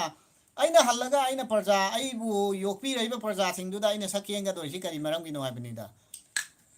ꯕꯨꯠꯇ ꯈꯔ ꯐꯖꯕ ꯇꯤꯝꯒꯤ ꯚꯤꯗꯤꯑꯣꯁꯤꯡꯁꯦ ꯑꯗꯨꯝ ꯌꯦꯡꯕ ꯅꯨꯡꯉꯥꯏ ꯑꯗꯨꯅ ꯃꯇꯝ ꯃꯇꯝꯒꯤ ꯁꯤꯆꯨꯋꯦꯁꯟꯁꯤꯡꯗ ꯕꯦꯁ ꯇꯧꯔꯒ ꯅꯝꯕꯤꯔꯛꯑꯣ ꯊꯦꯡꯀ꯭ꯌꯨ ꯉꯁꯤꯐꯥꯎꯗ ꯆꯥꯎꯊꯣꯛꯅ ꯍꯥꯏꯖꯒꯦ ꯑꯩꯈꯣꯏ ꯇꯤꯝꯒ ꯄꯨꯟꯕꯗ ꯀꯔꯝꯕ ꯌꯨꯇꯨꯕꯔꯅ ꯑꯩꯈꯣꯏꯒꯤ ꯚꯤꯗꯤꯑꯣ ꯁꯨꯃꯥꯏꯅ ꯄꯨꯊꯣꯛꯄ ꯉꯝꯕ ꯌꯨꯇꯨꯕꯔ ꯑꯃꯇꯪ ꯄꯨꯊꯣꯔꯛꯑꯣꯅꯦ ꯃꯅꯤꯄꯨꯔꯗ ꯇꯁꯦꯡꯅ ꯑꯩꯈꯣꯏꯁꯤ ꯁꯞꯄꯣꯔꯠ ꯇꯧꯔꯣꯏꯅ ꯃꯌꯥꯝꯅ ꯇꯧꯕꯤꯗꯕꯩ ꯋꯥꯅꯤ ꯃꯁꯤꯒꯤ ꯃꯔꯝꯗꯤ ꯈꯪꯗ꯭ꯔꯦ ꯀꯩꯒꯤꯅꯣ ꯃꯅꯨꯡꯗ ꯁꯝꯊꯤꯡ ꯑꯗꯨꯒ ꯂꯩꯔꯤꯕ ꯃꯅꯤꯄꯨꯔꯗ ꯂꯩꯔꯤꯕ ꯑꯇꯣꯞꯄ ꯌꯨꯇꯨꯕꯔꯁꯤꯡꯁꯤꯒ ꯑꯩꯈꯣꯏꯒꯤ ꯄꯨꯊꯣꯛꯏꯕ ꯚꯤꯗꯤꯑꯣꯁꯤꯡꯁꯤꯒ ꯀꯝꯄꯤꯌꯥꯔ ꯇꯧꯔꯒ ꯌꯦꯡꯉꯣ ꯑꯩꯈꯣꯏꯅ ꯄꯨꯊꯣꯛꯏ ꯁꯨꯃꯥꯏꯅ ꯃꯣꯏ ꯄꯨꯊꯣꯛꯄ ꯉꯝꯕ꯭ꯔꯥ ꯌꯦꯡꯒꯦꯕ ꯀꯅꯥꯝꯐꯥꯎꯇ ꯉꯝꯃꯣꯏ ꯁꯣꯅꯤꯌꯥ ꯀꯤꯆꯟꯅ ꯌꯥꯝ ꯆꯨꯝꯃꯤ ꯐꯨꯜ ꯁꯞꯄꯣꯔꯠ ꯅꯣꯡꯃꯗꯤ ꯏꯅꯥꯎꯒꯤ ꯆꯦꯅꯦꯜꯅ ꯐꯦꯃꯁ ꯑꯣꯏꯔꯛꯄ ꯑꯣꯏꯔꯁꯅꯨ ꯊꯦꯡꯛ ꯌꯨ ꯊꯦꯡꯛ ꯌꯨ ꯑꯣꯏꯖꯒꯦ ꯑꯗꯨ ꯑꯩꯈꯣꯏ ꯂꯥꯏꯚꯁꯤꯁꯨ ꯌꯥꯝ ꯁꯥꯡꯉꯦ ꯑꯗꯨꯅ ꯑꯩꯈꯣꯏ ꯂꯥꯏꯚꯁꯤ ꯃꯇꯥꯡ ꯑꯁꯤꯗ ꯂꯣꯏꯁꯤꯜꯂꯁꯤꯅꯦ ꯄꯨꯡ ꯑꯃ ꯇꯧꯔꯁꯦ ꯍꯦꯜꯂꯦ ꯍꯦꯟꯗꯦ 5.1 ꯑꯩꯈꯣꯏ ꯃꯤꯅꯤꯠ ꯃꯤꯅꯤꯠ 5-6 ꯄꯨꯡ ꯑꯃꯗꯤ ꯐꯥꯔꯁꯤ ꯃꯌꯥꯝ ꯄꯨꯡ ꯑꯃ ꯐꯥꯍꯜꯂꯁꯦ ꯑꯗꯨꯒ ꯂꯥꯏꯚꯁꯦ ꯀꯛꯊꯠꯀꯦ ꯇꯁꯦꯡꯕꯗꯤ ꯑꯩꯈꯣꯏꯒꯤ ꯚꯤꯗꯤꯑꯣꯗ ꯅꯝꯕꯗ ꯌꯥꯎꯅꯤꯡꯕ ꯑꯦꯅꯤ ꯀꯝꯃꯨꯅꯤꯇꯤꯒꯤ ꯃꯤꯑꯣꯏ ꯑꯃ ꯍꯦꯛꯇ ꯌꯥꯎꯕ ꯌꯥꯒꯅꯤ ꯌꯥꯎꯕꯤꯌꯨ ꯋꯦꯜꯀꯝ ꯃꯣꯁ ꯋꯦꯜꯀꯝꯅꯦ ꯑꯗꯨꯗ ꯃꯁꯤꯗ ꯄꯩꯁꯥ ꯅꯨꯡꯁꯥ ꯇꯤꯡꯗꯦ ꯄꯩꯁా ꯂꯧꯗꯦ ꯇꯧꯕꯇꯕꯨ ꯀꯝꯃꯨꯅꯤꯇꯤ ꯄꯣꯁ ꯇꯧꯕꯤꯔꯛꯑꯣꯅ ꯍꯥꯏꯕꯁꯤ ꯑꯩꯈꯣꯏꯅ ꯇ꯭ꯔꯁ ꯑꯃꯈꯛ ꯁꯦꯝꯖꯩ ꯍꯥꯏꯗꯤ ꯍꯧꯖꯤꯛ ꯍꯧꯖꯤꯛ ꯃꯅꯤꯄꯨꯔꯗ ꯑꯅꯥ ꯑꯌꯦꯛ ꯀꯩꯒꯨꯝꯕ ꯃꯌꯥꯝ ꯑꯃ ꯑꯩꯈꯣꯏꯅ ꯃꯔꯛ ꯃꯔꯛꯇ ꯊꯥꯒꯠꯂꯛꯄ ꯌꯥꯎꯏ ꯍꯥꯏꯔꯤꯕ ꯇ꯭ꯔꯁꯁꯤꯗ ꯑꯩꯈꯣꯏꯅ ꯑꯗꯣꯝꯗꯒꯤ ꯑꯩꯈꯣꯏꯅ ꯅꯤꯔꯤꯕ ꯂꯨꯄꯥ 50 ꯆꯥꯝꯃꯗꯨ ꯑꯩꯈꯣꯏꯅ ꯑꯣꯏꯖꯟꯖꯗꯦ ꯑꯩꯈꯣꯏ ꯗꯥꯏꯔꯦꯛ ꯃꯈꯣꯏꯒꯤ ꯑꯦꯀꯥꯎꯟꯗ ꯇ꯭ꯔꯥꯟꯁꯐꯔ ꯇꯧꯏ ꯑꯗꯨꯒ ꯃꯈꯣꯏꯒꯤ ꯀꯣꯟꯇꯦꯛ ꯅꯝꯕꯔꯁꯨ ꯑꯗꯨꯝ ꯄꯤ ꯃꯁꯤ ꯈꯛꯅꯤ ꯑꯩꯈꯣꯏꯅ ꯀꯝꯃꯨꯅꯤꯇꯤ ꯄꯣꯁ ꯇꯧꯕꯗ ꯂꯨꯄꯥ 50 ꯆꯥꯝꯃ ꯂꯧꯕꯗꯨ ꯃꯌꯥꯝꯅ ꯋꯥꯔꯧꯕꯤꯒꯅꯨ ꯑꯩꯈꯣꯏꯒꯤ ꯇ꯭ꯔꯁꯁꯤ ꯗ ꯑꯩꯈꯣꯏꯅ ꯄꯩꯁꯥꯁꯤ ꯊꯥꯖꯗꯕꯅꯤ ꯍꯥꯏꯗꯤ ꯑꯩꯈꯣꯏꯁꯨ ꯀꯔꯤꯁꯨ ꯂꯩꯇꯕ ꯈꯨꯡꯒꯪꯗ ꯄꯣꯛꯄ ꯃꯤꯅ ꯐꯥꯎ ꯃꯁꯛ ꯈꯪꯉꯝꯗꯕ ꯑꯩꯈꯣꯏꯁꯤꯅ ꯉꯁꯤ ꯁꯣꯁꯤꯌꯦꯜ ꯃꯦꯗꯤꯌꯥꯒꯤ ꯊꯣꯡꯁꯤꯗ ꯊꯣꯛꯂꯛꯄꯗꯒꯤ ꯃꯤꯌꯥꯝꯅ ꯌꯥꯝꯃꯁꯨ ꯌꯥꯝꯗ꯭ꯔꯁꯨ ꯃꯤ 5,000-10,000ꯅ ꯑꯩꯈꯣꯏꯕꯨ ꯁꯛ ꯈꯪꯕꯤꯔꯒ ꯑꯩꯈꯣꯏꯒꯤ ꯚꯤꯗꯤꯑꯣꯁꯤꯕꯨ ꯌꯦꯡꯕꯤꯔꯒ ꯑꯩꯈꯣꯏꯗ ꯃꯇꯦꯡ ꯄꯥꯡꯕꯤꯔꯛꯏꯕ ꯑꯗꯨꯒ ꯑꯩꯈꯣꯏꯅ ꯑꯃꯨꯛ ꯍꯜꯂꯒ ꯑꯇꯣꯞꯄ ꯃꯤ ꯑꯃꯗ ꯀꯅꯥꯒꯨꯝꯕ ꯂꯩꯇ ꯂꯥꯏꯔ ꯑꯋꯥ ꯑꯅꯥ ꯇꯥꯔꯕ ꯃꯤꯁꯛ ꯑꯃꯗ ꯃꯇꯦꯡ ꯄꯥꯡꯕ ꯑꯁꯤ ꯌꯥꯝꯅ ꯅꯨꯡꯉꯥꯏꯖꯩ ꯊꯃꯣꯏ ꯌꯥꯝ ꯆꯥꯎꯊꯣꯛꯆꯩ ꯑꯗꯨꯅ ꯑꯩꯈꯣꯏꯅ ꯑꯦꯅꯤ ꯍꯦꯜꯞ ꯑꯃ ꯅꯤꯔꯛꯄ ꯃꯇꯝꯗ ꯃꯤꯌꯥꯝꯅꯁꯨ ꯂꯦꯞꯇꯅ ꯑꯗꯨꯝ ꯑꯉꯝꯕ ꯑꯗꯣꯝꯒꯤ ꯈꯩꯅꯤ ꯕꯦꯔꯤ ꯀ꯭ꯋꯥ ꯇꯂꯞ ꯆꯥꯒꯗꯕ ꯅꯣꯡꯃꯗ ꯆꯥꯕꯗ ꯑꯩꯈꯣꯏ ꯑꯗꯨꯝ ꯂꯨꯄꯥ 50 ꯆꯥꯝꯃ ꯆꯠꯂꯤ ꯅꯣꯡꯃ ꯈꯛꯇꯪ ꯂꯦꯞꯄꯤꯔꯒ ꯅꯠꯇ꯭ꯔꯒꯅ ꯂꯨꯄꯥ 10 ꯈꯛꯇꯪ ꯑꯗꯣꯝꯒꯤ ꯈꯩꯅꯤ ꯇꯂꯞ ꯀ꯭ꯋꯥ ꯆꯥꯒꯗꯕꯗꯨꯗꯒꯤ ꯀꯥꯏꯊꯣꯛꯄꯤꯔꯒ ꯀꯅꯥꯒꯨꯝꯕ ꯑꯋꯥꯕ ꯑꯃꯒꯤ ꯃꯇꯦꯡ ꯄꯥꯡꯕꯤꯌꯨ ꯍꯥꯏꯅ ꯑꯩꯈꯣꯏꯅ ꯔꯤꯀ꯭ꯋꯦꯁ ꯇꯧꯔꯛꯄ ꯃꯇꯝꯗ ꯑꯗꯨꯝ ꯄꯥꯡꯕꯤꯔꯛꯎ ꯄꯥꯡꯁꯨ ꯄꯥꯡꯉꯛꯏ ꯃꯁꯤꯒꯤꯗꯃꯛ ꯃꯤꯌꯥꯝꯕꯨ ꯊꯥꯒꯠꯆꯔꯤ ꯑꯇꯩ ꯂꯣꯏꯁꯤꯜꯂꯛꯄꯁꯤꯗ ꯀꯔꯤ ꯍꯥꯏꯅꯤꯡꯉꯤ ꯂꯣꯏꯁꯤꯜꯂꯛꯄꯁꯤꯗ ꯐꯖꯕ ꯀꯣꯃꯦꯟ ꯑꯃ ꯑꯅꯤ ꯂꯧꯈꯠꯂꯒ ꯂꯣꯏꯖꯟꯁꯤ ꯑꯦꯗꯤꯁꯟ ꯃꯣꯏꯔꯥꯡꯖꯝꯅ ꯕ꯭ꯔꯣ ꯍꯣꯏꯒꯤ ꯚꯤꯗꯤꯑꯣꯁꯦ ꯌꯦꯡꯕ ꯌꯥꯝ ꯅꯨꯡꯉꯥꯏ ꯊꯦꯡꯛ ꯌꯨ ꯕ꯭ꯔꯗꯔ ꯃꯇꯨꯡꯗꯁꯨ ꯑꯦꯗꯤꯁꯟ ꯅꯨꯡꯉꯥꯏꯕ ꯊꯥꯒꯠꯄꯤꯔꯛꯀꯅꯤ ꯊꯥꯖꯩ ꯃꯤꯌꯥꯝꯒꯤ ꯄꯣꯊꯥꯐꯝ entertainment bro your team are very very excellent very thank you ꯑꯊꯣꯏ ꯄꯤ ꯀꯦꯅ ꯕ꯭ꯔꯣ ꯑꯩꯁꯨ ꯌꯥꯎꯒꯦ ꯌꯥꯎꯋꯦ ꯌꯥꯎꯋꯦ ꯅꯝꯕꯔ ꯄꯤꯔꯛꯑꯣ ꯕ꯭ꯔꯣ ꯅꯝꯕꯔ ꯍꯥꯏꯔꯛꯀꯦ 7005441639 7005441639 repeat again 7005441639 मसी अखोई टीम की कॉन्टेक्ट नंबर ने 700 5 44 16 1639 अखोई कईनोदसु कमेंदा अखोई कॉन्टेक्ट नंबर हापागे कनागुंबा XYZ अखोई पुनिंगबा नत्रगना